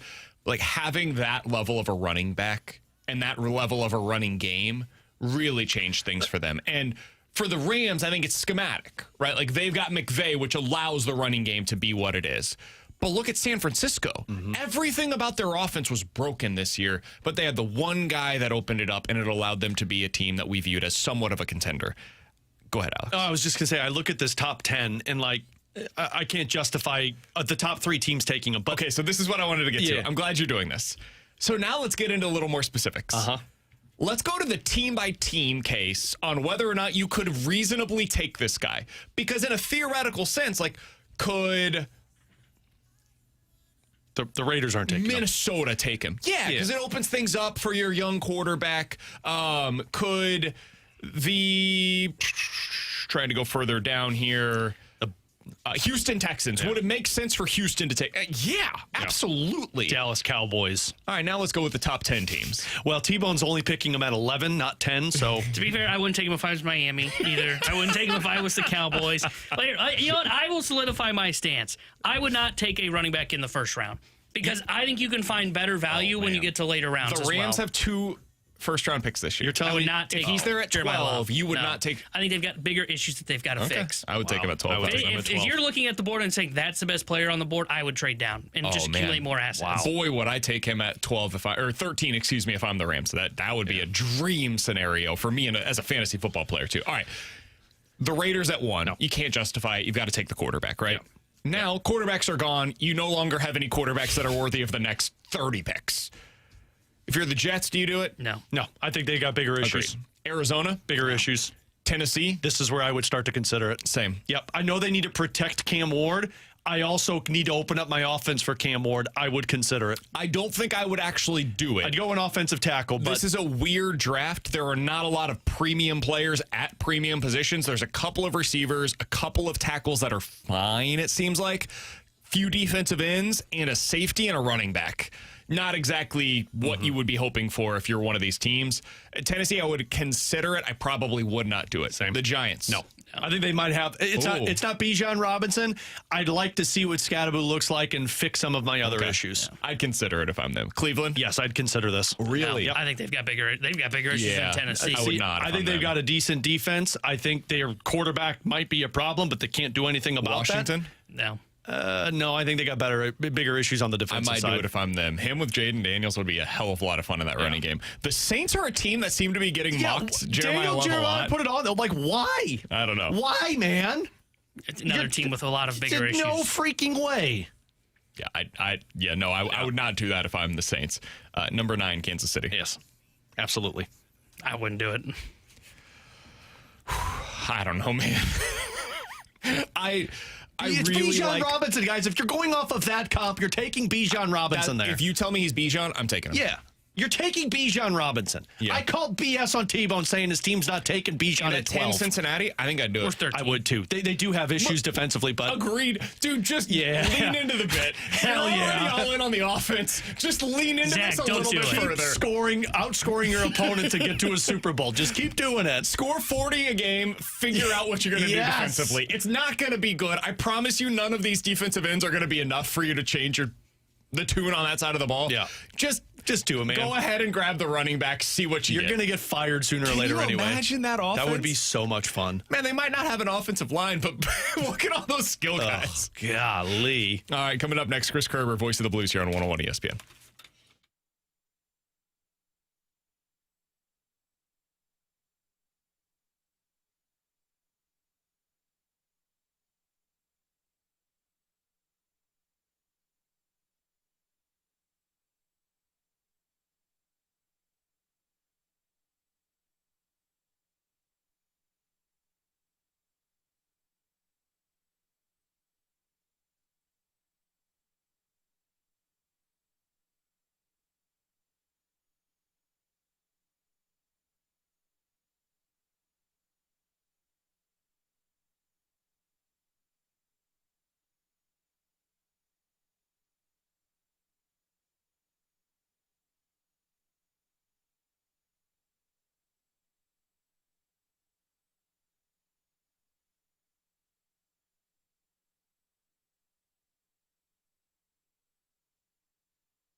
now that snow has hit, hopefully that furnace is blowing properly for you. But if it's making sounds, if it's making noises, if it's doing some things that you jiggle, that doesn't sound right, get on the line to Classic Air Care and have them check it out. They've been doing business and keeping people warm and comfortable since 1926. They've got a fantastic website with easy scheduling. You can call them as well.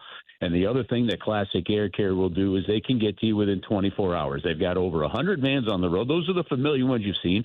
The orange ones, of course, with the penguin on it, well, that's Classic Air Care. Make sure you get a hold of Classic Air Care and have them come out. Simple sounds, simple things like that could end up being worse. They could become bigger problems. Don't let that happen and then have a catastrophic repair to have to deal with. And if you haven't had it checked out, you can still do that here in the middle of the winter to make sure that you're good to go. It's Classic Air Care. They've been making people comfortable since 1926.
Tanner Hendrickson here, the Sports Center update brought to you by Saliga Heating and Cooling. Blues fell last night to the Dallas Stars 4-3. They are off today. They'll be back in action tomorrow when they host the Florida Panthers. We'll have pregame coverage tomorrow starting at 6 o'clock with Alex Ferrario, then puck drop at 7 o'clock with Chris Kerber and Joey Vitale. The Sports Center update is brought to you by Saliga Heating and Cooling, a Daikin heating and air conditioning dealer.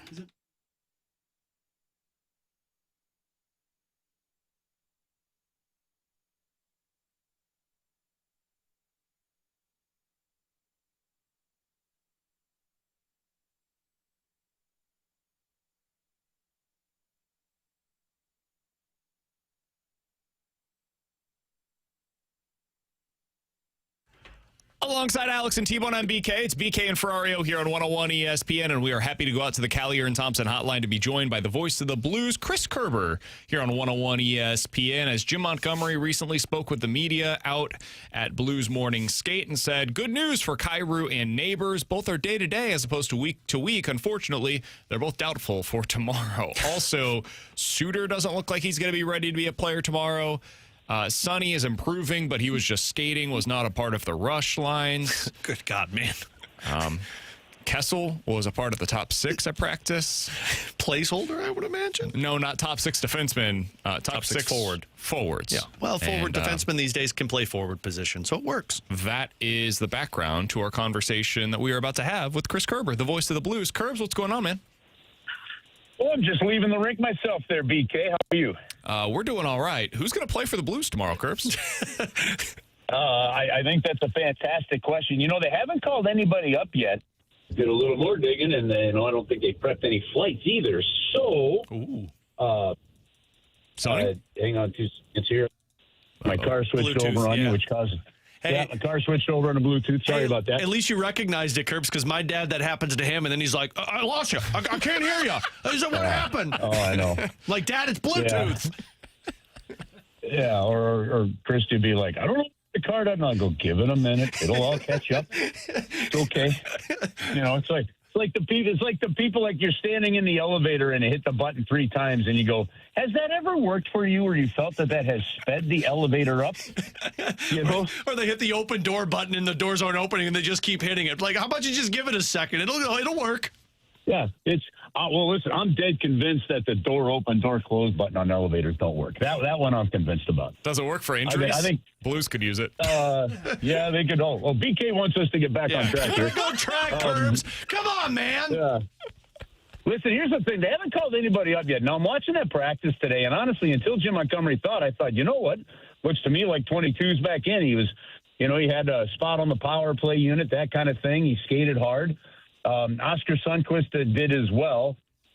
So we'll have to, but then Jim Montgomery did say afterwards that Suter is not playing tomorrow. Sundqvist sounded like, it's a wait and see. There's a possibility, but even if, and then he said when it came to Kyrou and Neighbors, like good news day to day and literally day to day. So he couldn't commit whether or not those guys were players or not players tomorrow either. So, my guess is they might, just do an assessment here. They might have to bring, I got to think they might bring somebody up unless they're pretty sure one of those guys is going to go. So I think, and the coach talks right after practice, right? Sure. And no confirmation with the medical staff on all that. But it looks to me like the fact that nobody's been called up yet looks to me like they're trying to assess things today before doing so. And even if they were to call somebody up, Curbs, you don't think they would go with Otto Stenberg. They stick with the plan that they originally went with. Well, no, right, because that same problem, at least my understanding of the rule, now there may be nuances I don't know about, could, if he's called up on an emergency basis, does that change things? But my understanding of kind of the rule they had to go by was if a player plays 16 of your final 20 games before the break, he is ineligible to go down to the minors during the break. So, no, I think if that's the case, you can call up for a game or two. You can call up Kaskamaki, give him another look. You can call up Matt Luff. You can call up Hugh McGing.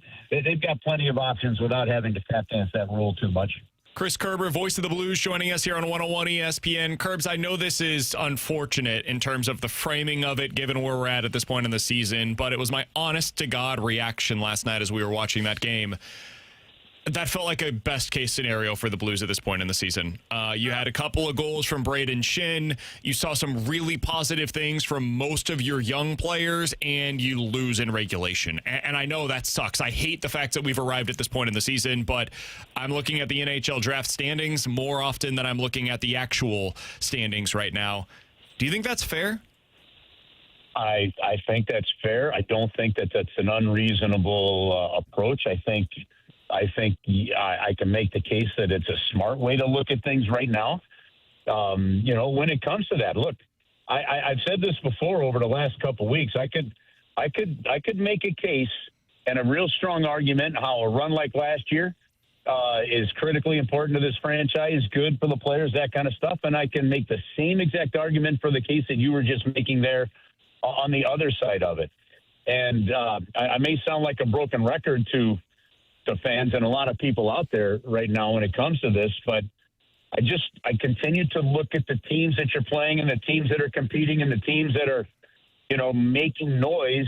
And it's these teams that have missed the playoffs for 6, 7, 8 years that have multiple top and not just like top 5 picks, on their team and how that goes. I am really encouraged with the young talent on this hockey team. I have the experience, having watched it long enough, to know that young talent takes a while to develop and get there, and you just can't rush that learning curve. And in that process, if you have a season that you didn't expect and you end up with a high draft pick, it could be franchise changing. Now, I don't know enough yet about, say, the potential of the top 5 picks in the draft this year to know. All I was told is that there may not be a consensus number one. There's a really good deep top 5 is what the comment that was made to me at this point when it looks at that, but can that be a big difference maker and a franchise changer? It absolutely can be. I mean, and you're seeing those players. Look, when you look at the top 10 goal scorers, and a majority of them are top 3 picks, it tells you something. There's a difference in those players. And so to me, I think it's a fair approach, and I think you could firmly, defend that stance, to be honest with you, BK. Curbs, we had this conversation last night off air, you and I, and we were talking about just the comparables between what the Blues are doing now and what Dallas did. In the last 10 years, Dallas drafted in the top 10 once, and that was Miro Heiskanen. Other than that, they found some real good steals in the late first round, the second round, that was able to keep them in this contention window. Do you think that if a season is lost like this for the Blues, it could go somewhat like that Dallas Stars trajectory? Well, and Alex, they didn't just pick in the top 10; they picked in the top 5. Yeah. Right. I mean, so that's the thing. And I'll give you another example: the Tampa Bay Lightning. The Tampa Bay Lightning had an injury-plagued year. They fell to dead last to get the first overall pick in 2008, and they drafted Steven Stamkos on a roster that already had Martin St. Louis and Vincent LeCavalier, right? The Dallas Stars had that blip that one season that went totally wrong, and they got Miro Heiskanen out of it, and that's kind of what I was alluding to in that probably overbloviated, long-winded answer to BK's question on the last one, where the teams like Dallas and the St. Louis Blues and, frankly, the Boston Bruins, the Washington Capitals had a long drought without really impactful drafts, but they've righted that ship. These teams that are able to find a Pasternak 26, the Jake Neighbors, where they found them, Snuggerud in the 20th slot. Same thing with Robert Thomas. When you're able to get 30 goal scorers like a Jordan Kyrou in the second round and franchise defensemen like a Colton Parayko in the third round, like Charlie did with Dallas. So you mentioned that. Yeah. These teams that have drafted better are the ones that are able to stay competitive longer. And then when you have a season like this, and if it stays that way for the Blues and you end up with another top 10 and potentially a top 5 pick, all of a sudden the pain of that season could be really worth it if you end up with a terrific player out of it. And I listen, it's not the same way of looking at a season as if you're driving towards the playoffs. You're Colorado, you're Minnesota right now. You're one of those teams, right? But it is, unless you're going to make the trades for the Brock Fabers and the Quinn Hughes, you've got to do it the other way. And the Blues are doing it the other way right now. All right, Kerbs, you've got 1 week left prior to the break. You've got 4 games crammed into that next week.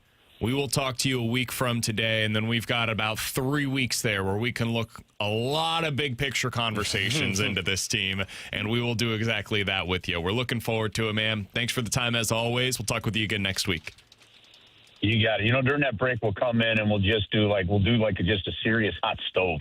Ooh, we'll go through it all. We'll hot stove it. How's that? Don't tempt me with a good time. I was going to say, you get to play Tinder Tuesday with us then 1 week, Kerbs. Oh, yeah. Yeah. Well, the problem is, I'm going to be out for a week, and then Alex is going to be out for 2 weeks. So we've got a lot of date. We'll find a musical date. shares. I don't need excuses. Yeah. I don't need excuses. Hey, I'll come in if Kerbs is doing Tinder Tuesday. Okay, deal. Kerbs, appreciate the time, man. All right, guys. Have an awesome week. We'll see you all tomorrow night. See you, Kerbs. That's Chris Kerber, voice of the Blues, joining us as he does each and every Wednesday here on BK and Ferrario. Real quick to something he said, and I think he's right, because that's what I've seen a lot of. There's not a consensus number 1 overall pick, and I think it's because there's really good talent in terms of Stenberg, Verhoff, and McKenna. The one thing, because I know there's so many people that look at Gavin McKenna, me included, and I'm like, oh, God, I just don't know about it. I do give the kid credit going to college, because... Not like going to college. What I mean is, I give him credit to go to that level of competition to prove what he's worth, because I truly think if he would have stayed in the WHL, he would have put up 200-plus points. I mean, he had 41 goals and 129 points last year at 56 games played. Pretty good. We'd be talking about him as the consensus number 1 overall pick if he put up 200 points. So I give him credit if that's the decision that the Blues go. I think it is going to be fascinating kind of this last few months to see kind of the jockeying that takes place of those top 3 picks. Yeah, I mean, it's a different game when you jump up a pretty significant level. And it's not as though he's been terrible. No. He's 10th in collegiate hockey so far this year in points per game. Yeah. That's really good, man. He's 18 years old. I've seen guys that watch him play in college, and we'll probably get some of them on once we get closer to March when we're closer to the potential of the top pick. I've seen guys that watch him in college that say, this guy's got a lot of Nikita Kucherov in him. Okay. He's small. Deal. He might be overmatched, but his hockey IQ is so much better than everyone else on the ice that he finds space that other guys don't see. And he's 18 doing it in college. Would you sign up, hit the button? For Kucherov? Yeah. No, I think I'll be pressing my luck on that one. Okay. Alongside T-Bone Alex probably and T-Bone wouldn't. on BK, it's probably BK take him Ferrario 12th overall. Here on 101 ESPN. Only 3 seasons of 120 or more points, T-Bone. Only 3 seasons of 120-plus points Sorry, for Nikita Kucherov. T-Bone doesn't take that take guy. small wingers in the top 10, only 12th or lower. No, I dig a small winger that can score goals. Look at Jordan 11th is Kyrou. pushing it. Yeah, 11th is pushing it, sorry. Coming up in 10 minutes. Look at Jordan Kyrou. How many Cardinals are entering a make or break season this year? We'll get into that in just a little bit. Junk Drawer is next here on 101 ESPN.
With Alex and T-Bone on BK, let's dive into the junk drawer. Alex, what do you have for us? So I wanted to save this until all of us were in studio because I like to complain when everybody's here, so I'm about to complain. I'm back. And this is no complaint, by the way. Shout out to all of the grocery store workers over this weekend. No kidding. I had a conversation with one of the checkout ladies at Aldi's Monday when I went grocery shopping, and I mean, just hearing what they went through over the weekend was just absurd. It's like a PSA to people when snowstorms are coming. Why do you have to go to the grocery store and sell everything out? Well, No. There's no well. There's no well here. I would expect you to defend We these people. all assume that the roads are going to be cleared up within 36 to 48 hours, right? Agreed. a few days. You're telling me that you need to go out there and buy, no joke, she told me that somebody came in and bought 8 gallons of milk and 4 loaves of bread. Okay, well, that's stupid. Well, maybe they have a big family. I have a big family, and the most I get is 4. I know, but I'm talking like they have 4 to 6 kids in the 12 to 18 range. Sure, but let's You not. might actually need You're that gonna for go a through weekend. 8 gallons of milk in 2 days. Alex, how many gallons of milk do you go through in a week? I go through 4 in a week. And that's when you're not eating every meal at home. No, I eat every meal at home, and my kids drink And milk. how old are your kids? 4, 3. Oh God, this makes me look bad. 4, 3, and 1. Damn. That was harder than I expected it to be. Well, my daughter's birthday's I in get it. March, and then the summer. I got a lot Come of on, them. let's figure out the months there. If there are kids that are older and they legitimately have the need for more of this food, I get it. I don't think that explains every person that does this. I just think it's ridiculous. It's the same thing when the pandemic happened. Everybody's buying as much toilet paper as possible, and at least I'm that was with ya. explainable because people didn't want to go out. But I'm sitting here hearing this clerk talk about it, and it's like, why? Like, you're going to be able to go to the grocery store in 2 days. My Literally. bigger issue is people that go there and are just a-holes to everybody. Oh, well, that's it, too. That treat that she was telling me how some of the people are. It's just, why do you got to be rude? If you go and you buy a bunch of food and a bunch of stuff to drink, and like, a lot of it is because of fear, and maybe that's not rational. Some people have legit mental health issues, and like when they see this kind of stuff coming, they can't think rationally. Sure. And so their immediate reaction is, I need to make sure my family is set up to be safe. And so that way we don't have to leave the house under any circumstances for the next week. And if we did not leave the house for a week, what would we need?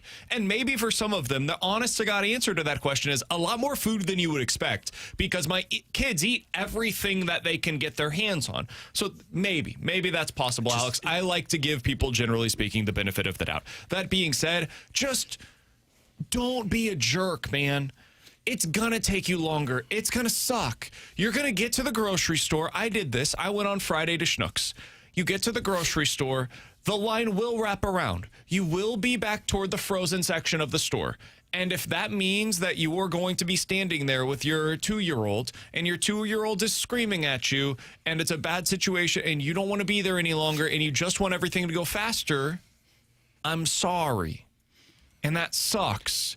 But man, we're all in this thing together. Can we please just band together and agree to say, we've got to wait and it's going to suck, but let's get through this thing together and try to be somewhat nice to the people that are going through this with us, which is the workers. Yeah, I just the fact that when things get crazy, we have to treat people like dirt is just ridiculous. I mean, everybody is in this thing together. Everybody's wanting to buy their stuff to get them through the upcoming snowstorm. But it's just like I went to the store because I go every Monday for the upcoming week. I shop for the week, and then if I have to get sparingly stuff, I do. But I walked in, and legitimately there was no milk. There was nothing. And I looked at the attendant, and I was just like, man, what happened? And she goes, you don't even understand. She's like, we don't get our new shipment in until Wednesdays. And she said that, we tried to get stuff faster, but they can only do so much because there's snowstorm and they're traveling. And obviously there's a shortage on certain things. But she said, when you have 10 people buying 10 gallons of milk, she's like, you run out. And there's nothing we could do. And it's like you try and put a number limit that says, hey, only 2 gallons per person, but then everybody starts complaining and everybody starts yelling and it starts fights. And Society it's like, handles that well. why can't we just not be like, oh, okay, that agree. makes sense. I can only take 2. I'm going to have to go to another grocery store if I need a lot more of them. But my God, what a disaster that was. Lips from the text line. Damn, didn't realize BK was a complete snowflake. Now I kind of like you. Someone also said biggest upset in this juncture is the fact that Alex had a conversation with someone. I mean, honestly, I was genuinely curious because the place was a ghost town still, and this was 2 days after everything took place. I told you on Monday, I'm like, man, I hope it's not just completely wiped away. I told you, good luck. Yeah, and I mean, like, you know, they were doing, like, they were stocking the shelves when I walked in there, and I genuinely was curious. I'm like, hey, how did you guys handle it? Because I see the same people. I go to the same grocery store, but how'd you guys handle the worst? I haven't slept in 4 days. Well, the poor lady, she was like, she's like, it was a really rough day. They didn't open until noon on Sunday and Monday, and she goes, I desperately needed that extra few hours. I get it. So God bless you, grocery store workers. Thank you for everything that you do, and all the delivery people who's getting these groceries back into the grocery stores. But give me my stuff quicker. Coming up in 15 minutes. 314-399-9646. That's the Air Comfort Service text line. You give us two scenarios. We'll tell you which one is more likely. But next, saw an article earlier today pinpointing one Cardinals player who is entering a make-or-break season. I don't think he's the only one, though. Who else could fit onto that list? We'll talk about it next here on 101 ESPN.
Tanner Hendrickson here, and Super Bowl 60 is less than 2 weeks away, and DraftKings Sportsbook is an official sports betting partner of Super Bowl 60. Look, it's never too early to start building your parlays out for the Super Bowl. I've been telling you about this all week so far. Look, my favorite play as of right now for the Super Bowl is Seattle Seahawks minus 4.5, JSN 100-plus receiving yards, and a JSN anytime touchdown. That's at plus 450 over there on the DraftKings Sportsbook app. They've also got futures bets. You can go down there now and also place a bet on who you think could be the Super Bowl MVP. And how about this with DraftKings? They've had this throughout the NFL playoffs so far. They've got your back with early exit protection. If a player goes down and you're eligible NFL prop bet in the first half, you still get paid out in cash immediately once your bet settles. No bonus bets, no waiting. So download that DraftKings Sportsbook app now and use code TANNER. That's code TANNER to turn $5 into $300 in bonus bets if your bet wins. In partnership with DraftKings, the crown is yours.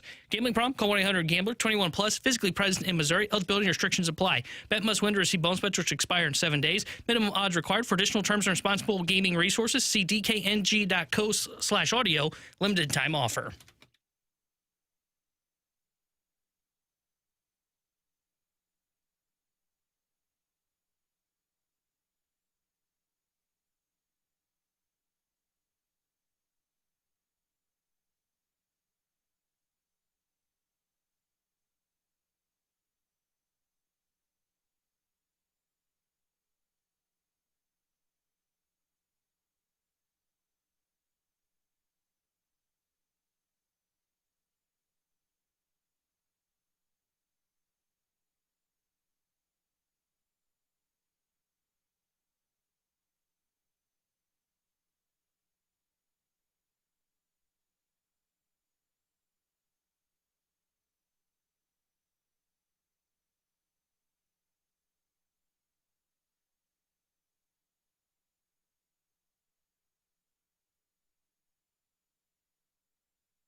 All right, so I was reading MLB trade rumors earlier today, Alex, and they had a piece, Make or Break Year, highlighting one of the Cardinals players, and they wrote about Nolan Gorman. It's a make or break season this year for Nolan Gorman. Okay. I'd love an explanation why, because I would just put it more into the make year. I think the break has already happened, and it's pretty much only up from here. Broken and there is no make. I mean, if he went out there this season and hit 35 home runs, I think there's reason to buy back in. I'd say he's gone at the deadline is what I would say. Oh, really? Yeah. I think you hold on to Gorman. I mean, he's been part of speculation, kind of, in the offseason of would you move him? You can't move him now. He has no value. But I think what you do is you hold on to him, and if he does what you're talking about, has that breakthrough year, you trade him at the deadline. There's no scenario where you'd build around him? No way. He's too streaky. He's like O'Neal. Interesting. He's too streaky of a player to build around, in my opinion. I wouldn't ship him out immediately if he hit 35 home runs. I'd give him another year, but it's not like you're all of a sudden an untouchable in my team. Like, if you put up 35 home runs, that's awesome. Do you build from it? Because the only way I'm building around you if you can show me consistency. But the only way you know that is if you build around him. That's the thing that's scary. Is like, and that's the good and the bad of it is if he hits, let's say he does this year, hits 35 home runs, they don't trade him at the deadline, and now you're in the offseason and you have the discussion of what do we do here? He's 26 years old. He's still a young player. Couple of years left of club control for us here in St. Louis. What do we do? Are we keeping this guy, going through the ARB process? Are we extending him? I don't think anybody would be in favor of doing that. Or do we trade him? Do we cash in on this trade chip right now while this may be the highest that his asset value ever is? I think they would probably keep him. I think I'd move on from that then. Oh, interesting. Okay. I'm going to go long-term sample size here, and I'm not just going to act all of a sudden it clicked. I'm going to go long-term sample and feel like this was a good year. I've made this mistake before where one good year results in me thinking it's going to continue, and I'm chasing myself ever since. Yeah, I we're on would as different well. pages here. Okay. I think keeping him would be like a Mo move, where you keep him, you finally kind of feel excited that he finally reached up to the potential that you always saw all along. And I would say the greater sample size tells me he's not a guy that can sustain it. And not only that, it's not just the fact that he's always streaky. To me, most of his career is going to be hot for 1 month, cold for 1 month. And we've seen this with players in the past that have some of these tendencies. O'Neal, for example, they can put together for a 3 month stretch. Odds are they don't sustain that, though, for the longer period. Yeah. I'll go ahead and give the bull case for Gorman, because I do think it's kind of a make or break season for him. And I'm not even just talking about for the Cardinals. I'm talking about for Major League Baseball. Gorman's on the precipice of not really being a Major League starter anymore.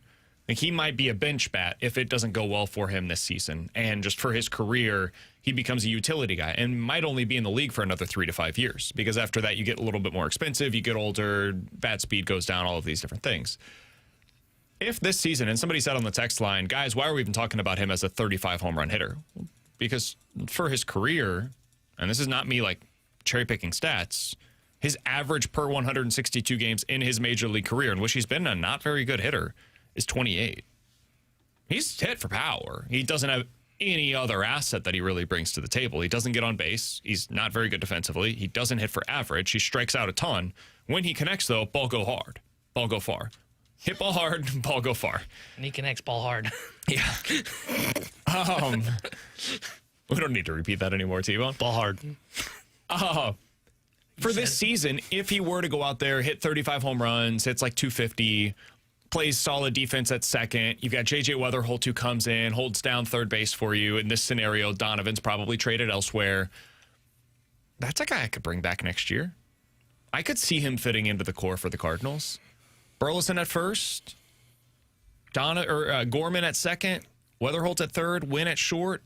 You potentially get your superstar in the outfield. I don't know who that player is, but either via trade, signing, whatever it may be.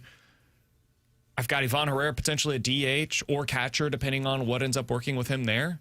Yeah, he could be my 6-hole hitter hitting 35 home runs. That's the exact kind of piece that I would want there. He's not the star that I'm building around, but if he shows me that kind of power, he could still fit into this build, in my opinion. That would be my bullish case for him. I don't think he has the star potential that he once did.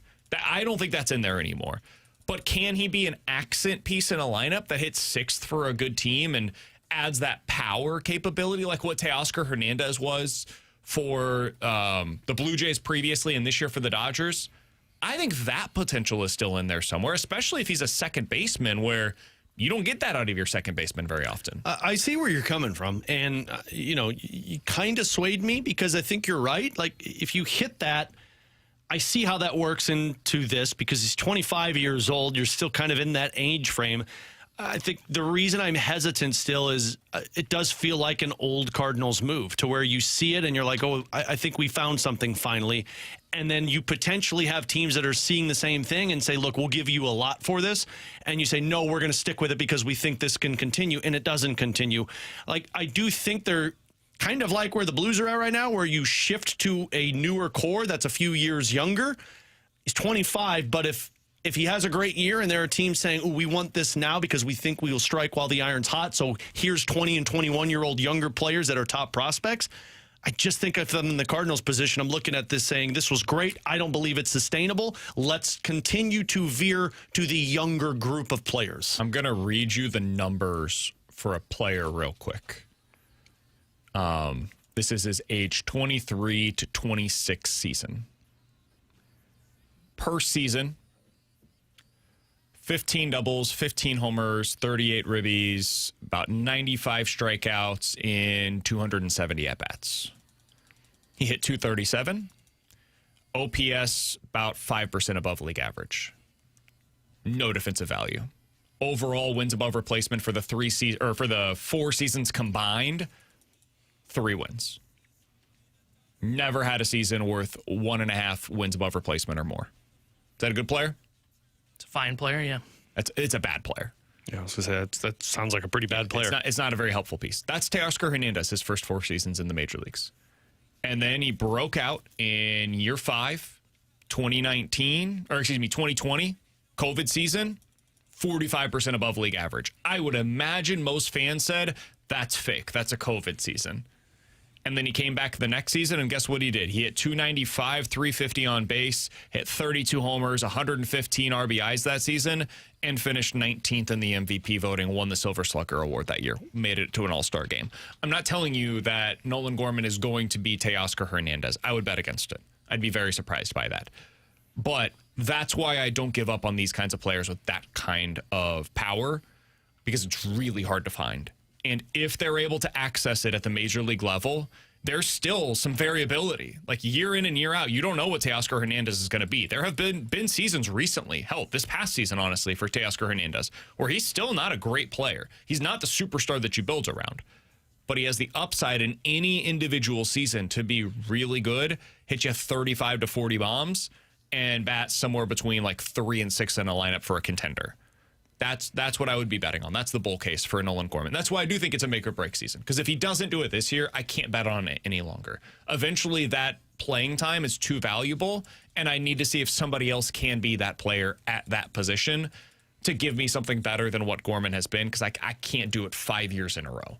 But for me, Nolan Gorman would fit into this criteria of a make or break season. Do you guys have other Cardinals that do? Are there anybody else on their roster right now that you'd be like, yeah, if it doesn't happen now, it ain't happening for him, at least not here? I agreed with the first part of what you said for Gorman. First off, where you said he was someone that was playing for his big league life, and I think that falls for this player as well. I think it's Jordan Walker. I mean, you can't do it again next year if Jordan Walker is as bad as he has been over the last couple of seasons. If that's the case, that's not a big leaguer, right? It's not even a question of, well, do we bet on the same? I'm sorry, it's not a big leaguer. And I think you looked at the numbers during the baseball season. I don't have them in front of me, but we looked at like, okay, what does a guy that's had the amount of at-bats that Jordan Walker has had, that's like 88 OPS plus, even less than that for 2 seasons in a row? Yeah, it's guys that aren't in the big leagues anymore, right? They're over in Japan playing baseball right now. So to me, it is a make or break year for Jordan Walker.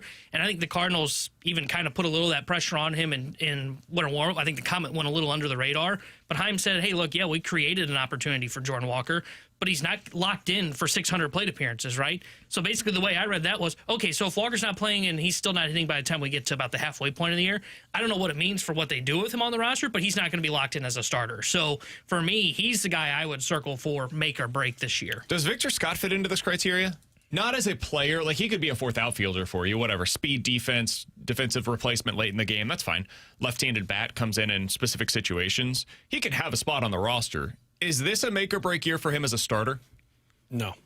I would say so. I don't think the Cardinals will view it that way because the Cardinals seem to really value defense up the middle there, and especially in center field, to where if Scott ends up being, 80 OPS plus, they'll still look at it and say, hey, he gave us Gold Glove level defense. It's okay. He's not our biggest problem. Our biggest problem is surrounding him with the other guys that take the load off of him offensively. Yeah, I just think they're not in a position. They have nothing really depth-wise to be a starting center fielder. They're not going to go pay for one. So he can underperform, and they'll be like, it's Victor Scott. Okay. Yeah. Unless they acquire a guy that is a future center fielder like Les Montes. I think he's more of a quarter guy. No, we'll make him center. Probably. We'll make him center. He's got high speed. I'd view it as a potential make or break season for him as a starter. I think he can still be somebody that is on the roster moving forward as a fourth outfielder, but as a starter, maybe. Speaking of starters, Andre Palante, Matthew Liberatore, make or break year. Yeah, agreed. If Libby can't hold his velo later into games, he's not a starter for you. That's fine. He could be a super valuable piece as a bullpen arm. You probably trade him if that's what he is. And I think he would be more valuable in that role for other teams than he would be as a starter, as like an innings eater type.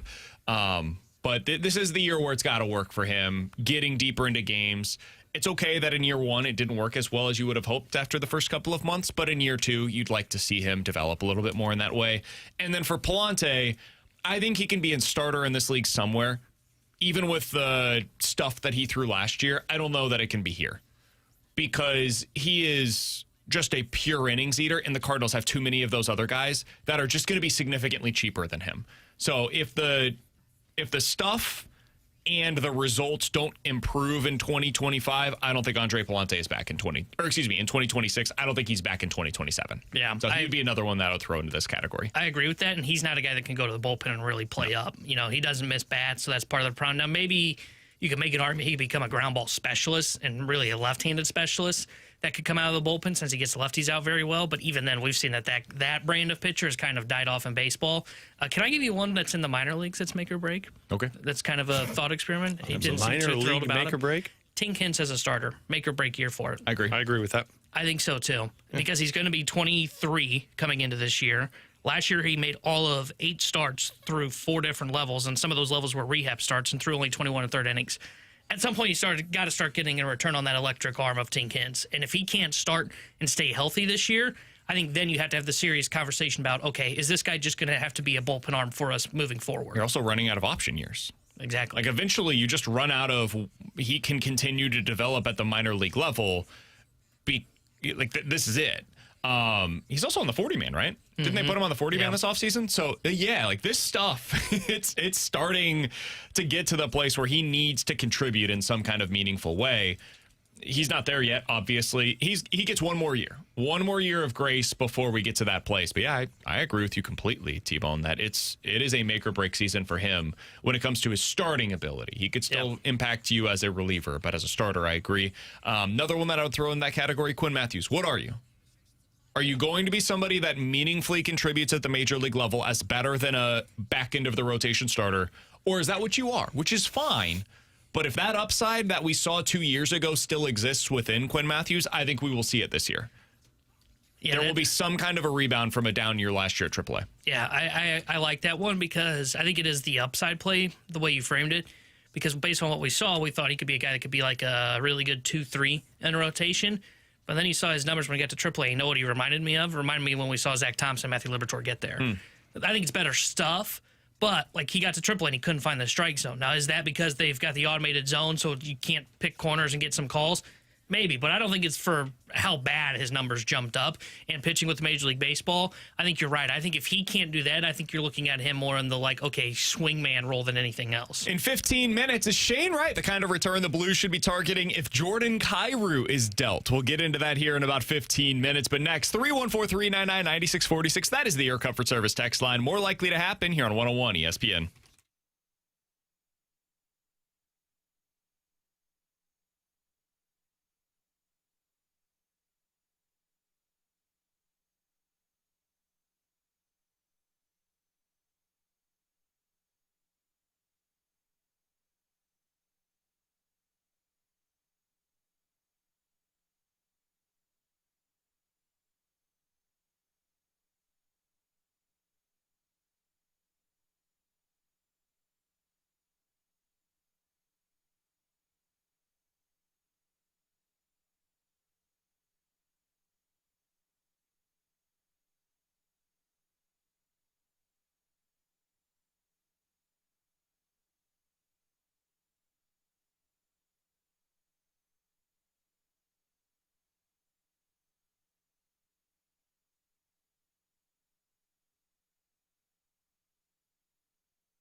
All right, Alex, I checked out the Underdog app yesterday when I was at home. I was sick. I just spent a lot of time on Underdog. That's a perfect and guess time what to. I saw? They have something really cool for the big game about a week away now. It's called their Boost Builder. You submit a qualifying entry. You unlock progressively bigger boosts. It starts out at 10%. It goes all the way up, ba-boom, ba-boom, ba-boom, ba-boom, to 60% as we get closer to the big game. Any additional profit earned, it is paid in the bonus boosts. If your entry voids, the promo cannot be refunded. Boost Builder entries are not cancelable. All Boost builds will expire coming up on the 4th of February. This is awesome. What they're doing over there on the Underdog app, it's absolutely fantastic. Check it out today.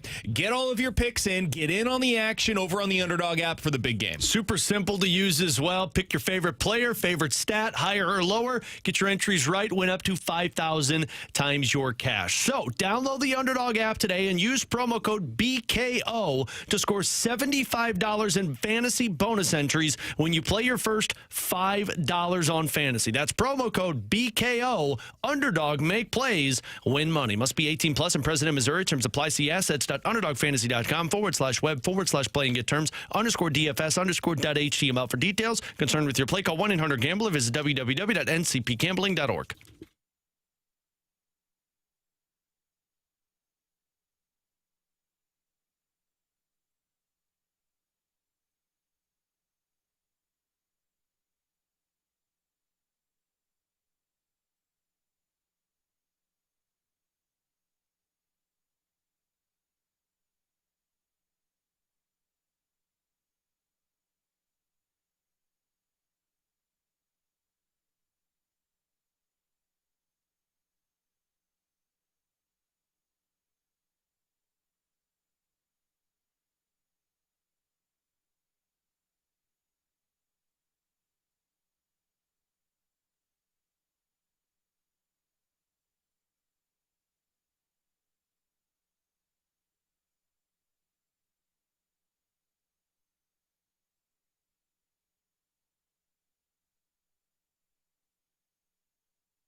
Alongside Alex and T-Bone, I'm BK. It's BK and Ferrario here on 101 ESPN. 314-399-9646. That is the Air Comfort Service text line for your scenarios. You give us two scenarios, tell you which one is more likely. Let's start out with this, Alex.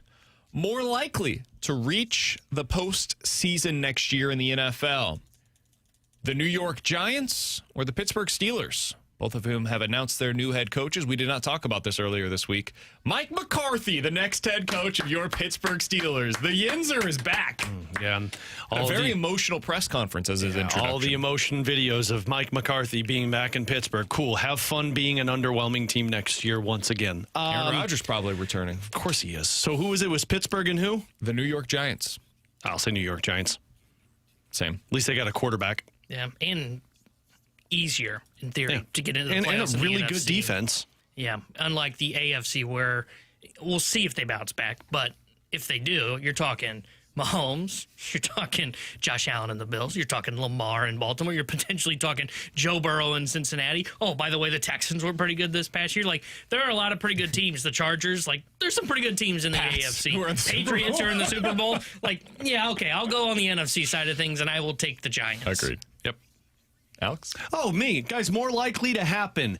SLU has a new head coach next year, or Mizzou has a new head coach next year? SLU, because they really can't fire Dennis Gates. The contract is too significant. And at least for SLU, and listen, I don't take any joy in saying this, but he's going to be one of the top candidates on the market this offseason. 100%. If I am a fan of a team that is in need of a new head coach, Josh Schertz would probably be the number one candidate on that list right now, which speaks to how great he has been at St. Louis. I think it would be great if he stays. I don't know where his head's at on this, but he will absolutely be the guy that is getting a ton of buzz as we get closer to the tournament. So I'll say it's more likely SLU as a new head coach, but I hope that doesn't come into pass. Yeah, that was my answer as well. Now, if I were to amend this and say who needs a new head coach, it'd be, Yeah, I would say SLU as well, because if power jobs start to open, he has to consider them. And that's not a shot towards SLU, but it's the A10 versus, I'll use Oregon as an example. I saw today in a mailbag on The Athletic, there's a lot of talk that Oregon fans are ready to move on from their head coach who's been there for a long time. They're one of the worst teams in the Big Ten. If Oregon calls, you have to take that job if you're Josh Schertz. You have to go out there at Oregon, go to a team that would give you the money and resources to win at an even bigger conference that is the Big Ten. I would be curious, would he take that job or would he wait for something closer to home? Yeah. Because he's an East Coast guy. Is that something that he waits for? Is he somebody that like waits for the St. John's job to open up?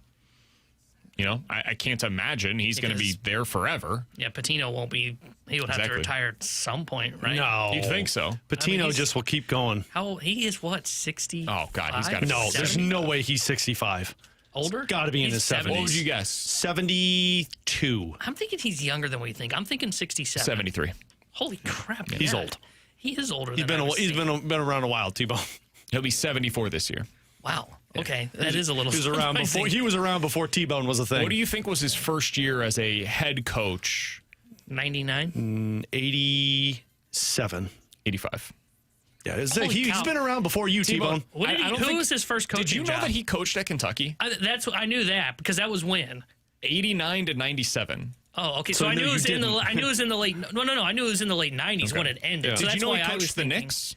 I didn't know that. That was after that, right? Or before? It was before. Oh. And he coached at Providence even before the Knicks. Yeah, Holy Ricky P's cow. been around a while, T-Bone. All right, Yeah. T-Bone, what do you got for us? No, Kennedy's been around a while. Well, I was going to go college basketball as well. More likely to happen. We see SLU get to the Sweet 16 or Illinois gets the national championship. I'll go Illinois. Yeah, I think that's where I'm at as well. I just think they're deeper, and I think they just have more elite players. As much as I like watching SLU, I mean, you go for elite guys in the tournament. That's what gets you there. To me, the four best teams that I have personally watched this year, I haven't seen everybody, but the four best teams that I've watched this year are Michigan 1, Arizona 2, and then in some order, Duke and Illinois. Duke's been awesome. I've seen maybe like 3 games of Duke. Duke's been Have really you watched good. Michigan at all? I watched a little bit of their game. I've seen highlights of Michigan. I watched the first half of their game last night against Nebraska. Ridiculous. Did you watch any of that first half last night between Nebraska and Michigan? You would have needed a cigarette and a sandwich because somebody, I can't remember which team it was. One team shot 70% from the field in the first half, and the other shot 60% in the first 50 half. to 48 at the end of the first half. Yeah. My God. Now, they fell apart in the second half, but I turned it off. But, man, I saw that first half. Whew. That's absurd. Michigan's unbelievable. Yeah, I would actually lean towards SLU Sweet 16. And the reason I say is it's just 2 wins. You look at Illinois, I think they are deep enough and capable of getting to that spot. But once you start to get to that Elite 8, I think that's when you could see them really run into somebody that's going to be tough. And knowing the committee and their hate towards Illinois, they will give them the buzzsaw that is Arizona as the 1, and they'll be the 2 on their side of the bracket. By the way, T-Bone, there's a chance Michigan versus Illinois, February 27th, is for the Big Ten title. Mm-hmm. Wow. Because Is Michigan or Illinois? It's at Illinois. Oh, we're going to Champaign, boys. After we should that, close the Illinois show. has Oregon and Maryland. They should win both of those games. And Michigan down the stretch has a couple of other really tough tests against Iowa and Michigan State. What's the date? February 27th. Oh, boys, there's no hockey on Friday that night. one. I say a trip to Champaign. Dude, I would absolutely go. They got a big one this weekend. I think they host Nebraska, if I'm not mistaken. Sorry, I got stuff going on this weekend. What? Yeah, I got a Blues game. Yeah. Come on, what's Nebraska better? on the road. And then Employment. Oh, is it out in next Nebraska? weekend For some reason, at home. Michigan State. Got some really fun games All right, coming book up it for Illinois. Champagne, boys I'm trip. in. All right, See what a real 314-399-9646 basketball team is looks the like. Air Comfort Service text line. Michigan. You guys give us 2 scenarios. We'll tell you which one is more likely Yeah. here on BK and Ferrario. We got to get through these quick, so we will give them Why, buddy? quick hitter style because I went too long and You're T-Bone so back. talked too much about the Cardinals. Oh, whoa. From the 3-1-4. More likely to happen, Sam Darnold wins a Super Bowl or Lamar Jackson, Josh Allen, and Baker Mayfield never win a Super Bowl. Sam Darnold wins a Super Bowl because it's going to happen this year. That's where I'm at. Yeah, agreed. More likely to happen, the Blues acquire 2 first-round picks or they acquire at least 3 prospects at this year's deadline. 3 prospects. Agreed. Oh, man. Yeah, I guess 3 prospects. They'll go for bulk return. From Moistus Salou. Gross. More likely, the Chiefs draft Jeremiah Love or sign Breece Hall. I think it's more likely they sign Breece Hall. I think they're going to draft Ruben Bain, your boy. And Daniel Jeremiah mock draft had Bain there, and it's like, oh yeah, that's the one you brought up originally. Is that the one from Miami? Yeah. Dino hands, T-Rex hands. God, don't care. The Don't T-Rex either. T-Rex was the most Imagine- formidable dinosaur, I think. Imagine putting him with Chandler, not Chandler Jones. Why am I blanking on Chris Jones? Chris Jones. For some reason, I'm Chandler thinking Jones, the guy that freaked out and was allegedly on stuff and like walked down the street. oh yeah, Chandler Jones. I remember him. I don't remember him at all. Yeah. Played for the Patriots, the Cardinals. Good play. Oh, yeah, now I do. Now you say that. Wasn't he? Don't say anything that you will potentially. No. I was thinking for some reason I thought he was a Missouri Tiger. He wasn't. no, he was Syracuse. I'm thinking of... He's related to John Bones Jones. Yeah, I knew that. Who's also had his own issues. 9646 is the Air Covered Service text line from the 314. More likely to be traded, Robert Thomas or Mason Wynn? Thomas. Yeah, Thomas. One's not been in the rumor mill. Coming up next, Shane Wright. He might be traded this year at the deadline. Is he the kind of return you should be looking for? Not for Robert Thomas. I think that'd be crazy. But for Jordan Kyrou. We'll talk about that next year on 101 ESPN.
Hey, it's VK. It's time to unlock your inner champion with my friends over at Victory Men's Health. Check them out today.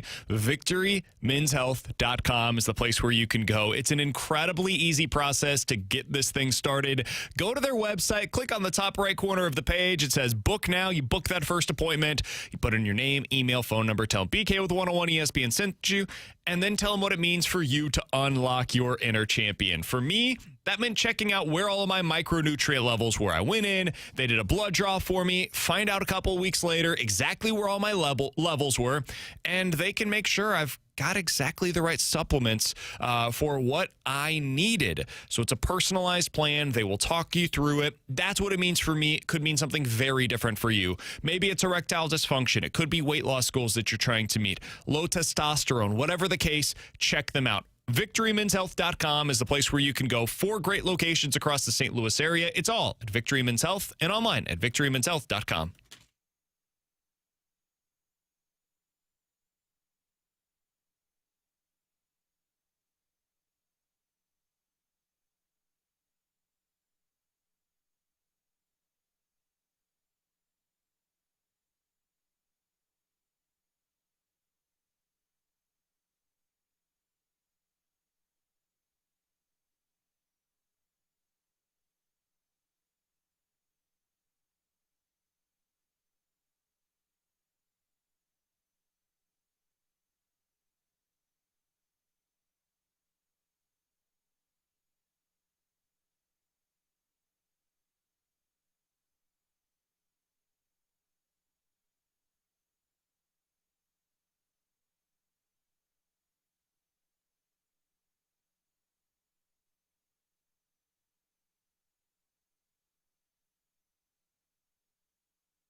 Tanner Hendrickson here, the Sports Center update brought to you by Saliga Heating and Cooling. Blues fell to the Stars last night 4-3. They will be back in action tomorrow night when they host the Florida Panthers. We'll have pregame coverage tomorrow night starting at 6 o'clock with Alex Ferrario. Puck drop at 7 o'clock with Chris Kerber and Joey Vitale. The Sports Center update is brought to you by Saliga Heating and Cooling, an Icon Heating and Air Conditioning dealer.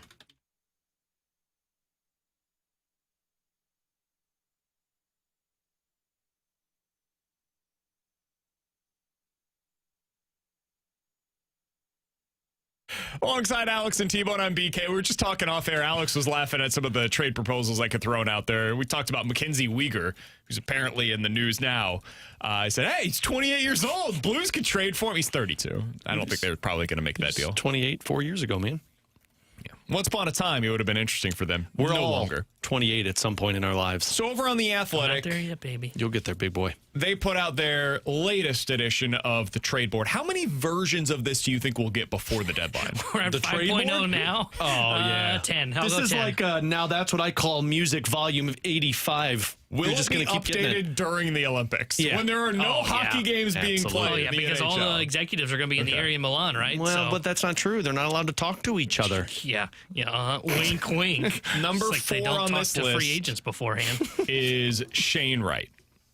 The following was written about him. For those unfamiliar, Shane Wright, former top 5 overall selection, center/winger for the Seattle Kraken, having a bit of a down year this year.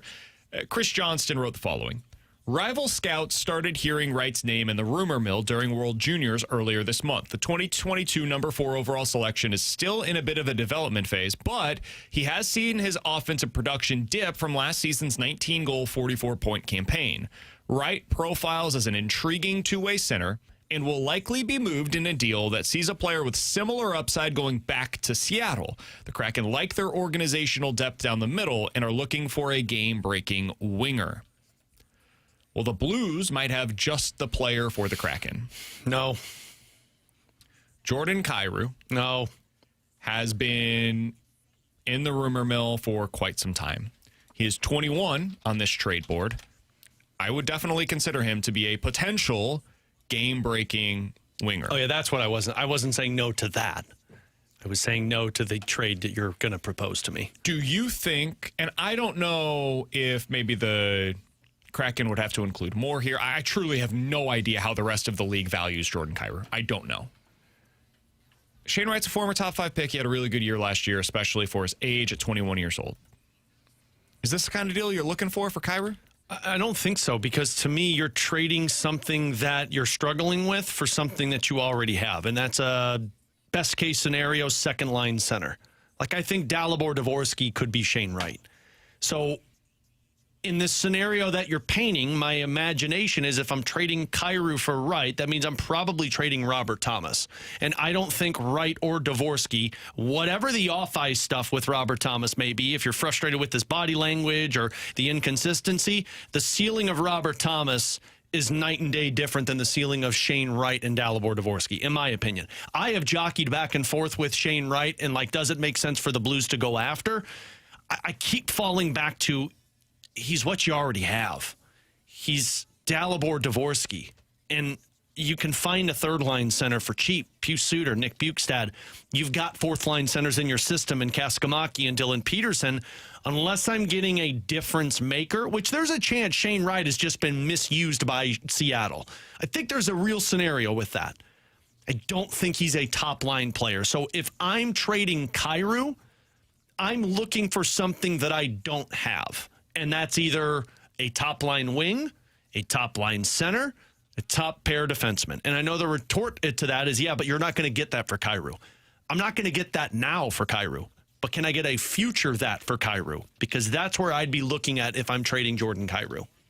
Yeah, I don't have much interest in Shane Wright. I get the argument he's being misused potentially in Seattle. I just look at him and I kind of agree with what you first said there. He has a lot of what you have. And if that's the case, I don't know if I'm giving up Kyrou directly for that. If you put more in it, maybe I'm interested, but I still would lean towards the hesitation of no, I don't have much interest in bringing Shane Wright into St. Louis. And if that's all you can get for Kyrou, I'd rather just hold on to Jordan Kyrou than go out and trade him for Shane Wright. Yeah, I would just explore other options. I would call Washington and see if I can get Cole Hudson. I would call Buffalo and try and get Owen Power. I'd be looking for something like that rather than trading for something that I already have. The Blues have shown an ability to develop middle six players. I would just trust in their ability to continue to do so. It's like the Cardinals trading for high floor pitchers Or outfielders. What are you doing, man? You have 100 5-starters. You have dozens of guys that can bat seventh for you in your lineup. Can you please aim for some more upside? Please. And when they finally did so, it was too late. And my fear with this kind of a move is that the Blues would be making the same mistake, where they are adding more of what they already have. They don't need to do that. They need to go out there and add something that is better than what they already have. And that doesn't mean it has to be today, but at some point, does it have the potential to get there? And I don't think there's a reasonable case to be made right now that you can expect that out of Shane Wright. Maybe it happens, but it would be an outlier performance by him. So can Shane Wright turn this thing around and he becomes a legit top line center? Maybe. I'd bet against it. I would too. It's not the kind of bet I would make for Jordan Kyrou. One of my best trade chips that I still have available to me be like the Cardinals trading Brendan Donovan and being like, yeah, what we got back was a future number 5 starter and I don't know, defense first, second baseman. What? Yeah. Why'd you do that? Well, let's also remember that Shane Wright was supposed to be the first overall pick in that draft. And Montreal said no, New Jersey said no, Arizona said no. And all three of those teams got better players than what Shane Wright is. And I think it was in part because of this, because he was more of a high floor, low ceiling kind of a player. Shane Wright's not big. He's 6 foot, 192 pounds. He's not fast. He doesn't have an elite shot. The tell on him is he is an elite playmaker. Elite playmakers don't matter if you don't have wingers that can score. We're seeing that right now with this team. And I'm not even sure he's an elite playmaker. I don't think he is. Now, it's hard to judge because, again, I don't think Seattle has built a good roster, and I do think there's misusage of Shane Wright the same way there was misusage of Dylan Holloway in Edmonton. But I'm not going to try and roll the dice on the high ceiling of a second-line center with Jordan Kyrou. I'd rather roll the dice with Jordan Kyrou on a high-ceiling younger winger that could score goals or a high-ceiling defenseman that could play into my top 4. Shane Wright right now is, what, 23 years old? 22. 22? At Sorry, this point in Robert Thomas's career, he had a 77-point season. Yeah. And at 20 years old, in the COVID-shortened season, he had put 10 goals, 42 points on the board. That's what it looks like when you're an elite distributor. And those teams for the Blues had some good players, don't get me wrong. It's not as though they were elite level players for the most part playing alongside Robert Thomas. And he was putting up those kinds of numbers. And he did it at 14 and a half minutes a night. So spare me with the, but Shane Wright doesn't play a whole lot. Neither did Robert Thomas early in his career either. I see a lot of people saying, IROC over on the YouTube chat saying, but Thomas Dvorsky right down the middle is dangerous. It doesn't matter if it's dangerous down the middle if you've got no wings that can score. And you're banking on Justin Carbonneau and the guy that you're drafting. They might be great players, but you've lacked scoring this long. I don't think adding a center to this position really makes that much of a difference for the Blues. Again, I'm targeting areas that I lack. It's goal scoring and it's defense. If they said, and IROC mentioned this on the YouTube chat, we can shout out to IROC, 2 mentions. He said, youtube.com/101ESPN STL is where you go to get involved in the YouTube chat. It's not just right. It's also a first, more than likely, if the Blues were to make that deal.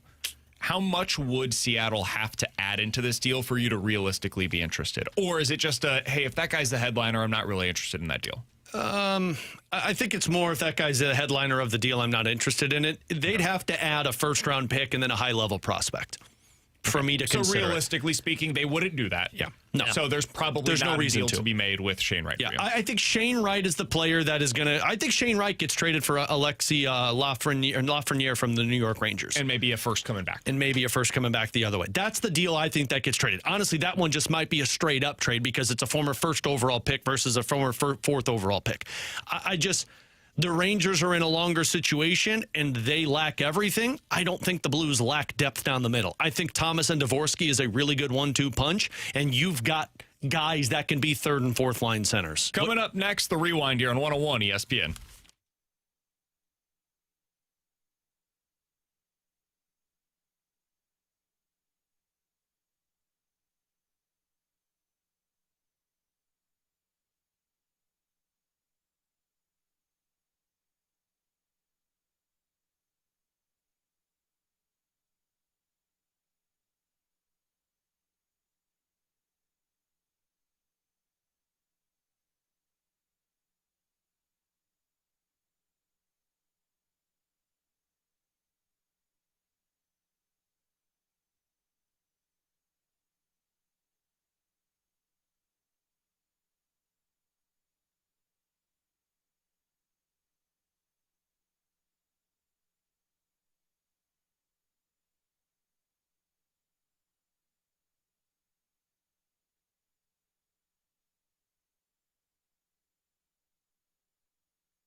With Alex and T-Bone, I'm BK. If you guys missed anything from today's show, you had all three of us in studio for the first time all week. Get used to it because you get like 5 more days of it. You can check it out on the podcast page, 101ESPN.com, and the free 101 ESPN app is where you go to find it. That's all sponsored by... You apologize first. Sorry. Schaefer Door Company. That 101 ESPN app is super easy to use, and it's free to download. It's sponsored by Dobbs Tire and Auto Centers. I just like the... Yeah, you like my shtick. You get your own shtick, huh? You get your own stuff. All right, Blues lost last night. Alex, was it the best case scenario for Hell him? yeah, it was. The only thing that was missing was a Justin Falk goal. Stock rise for a guy like Braden Shen if they go down that path, and you lose in regulation. The art of an ethical tank. I know they were talking organic take on the fast lane. I call it an ethical tank because you know what the NHL draft lottery rewards?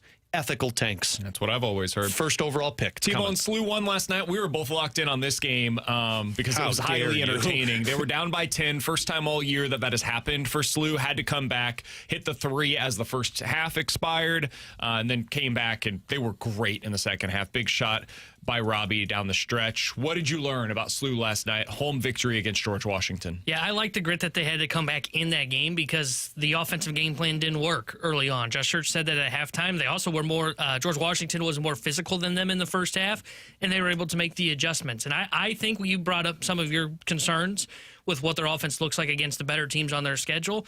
I think it's a positive to see that the defense continues to keep them slowed down, keep them in these games, because eventually I think guys like Robbie, Thames, they will be able to make the shots when it matters most. Mizzou lost last night. They went on the road, got the absolute crap beat out of them. All I saw was a text from T-Bone that says a 35-0 run and Mizzou can win. Yeah, they lost by 26 They didn't at go on, Alabama. Yeah, not good. You could add up Mizzou's top 2 leading scores, and if you added their point total together, you would still have lost last night. If you added 2 other players that's tough. Produced that.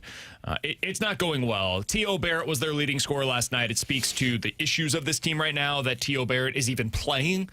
He should not be a starter for a contender.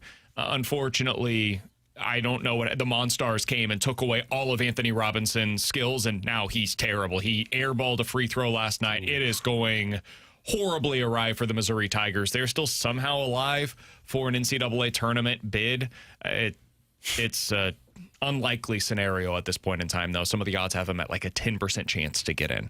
If you want our full extended thoughts on any of those stories, you can check it out on the podcast page after the show today, 101ESPN.com, free 101 ESPN app, youtube.com/101 ESPN as well. Before we get out of here, Alex, there is also a brand new edition of the Last Minute Blues podcast available now over on the YouTube page. What can people see over there? Youth development. We talk a little bit about Dvorsky, Stenberg, and Snuggerud, and we talk more about the trade speculation and what fans truly want in return. We also had a conversation about JJ Wetherholt and how much his season in 2026 will have as an influence on the Cardinals' future plans. Check that out on the podcast page. For Alex and T-Bone, I'm BK. We'll talk to Joey Vitale tomorrow. We'll see you then. The Fast Lane's coming up next here on 101 ESPN.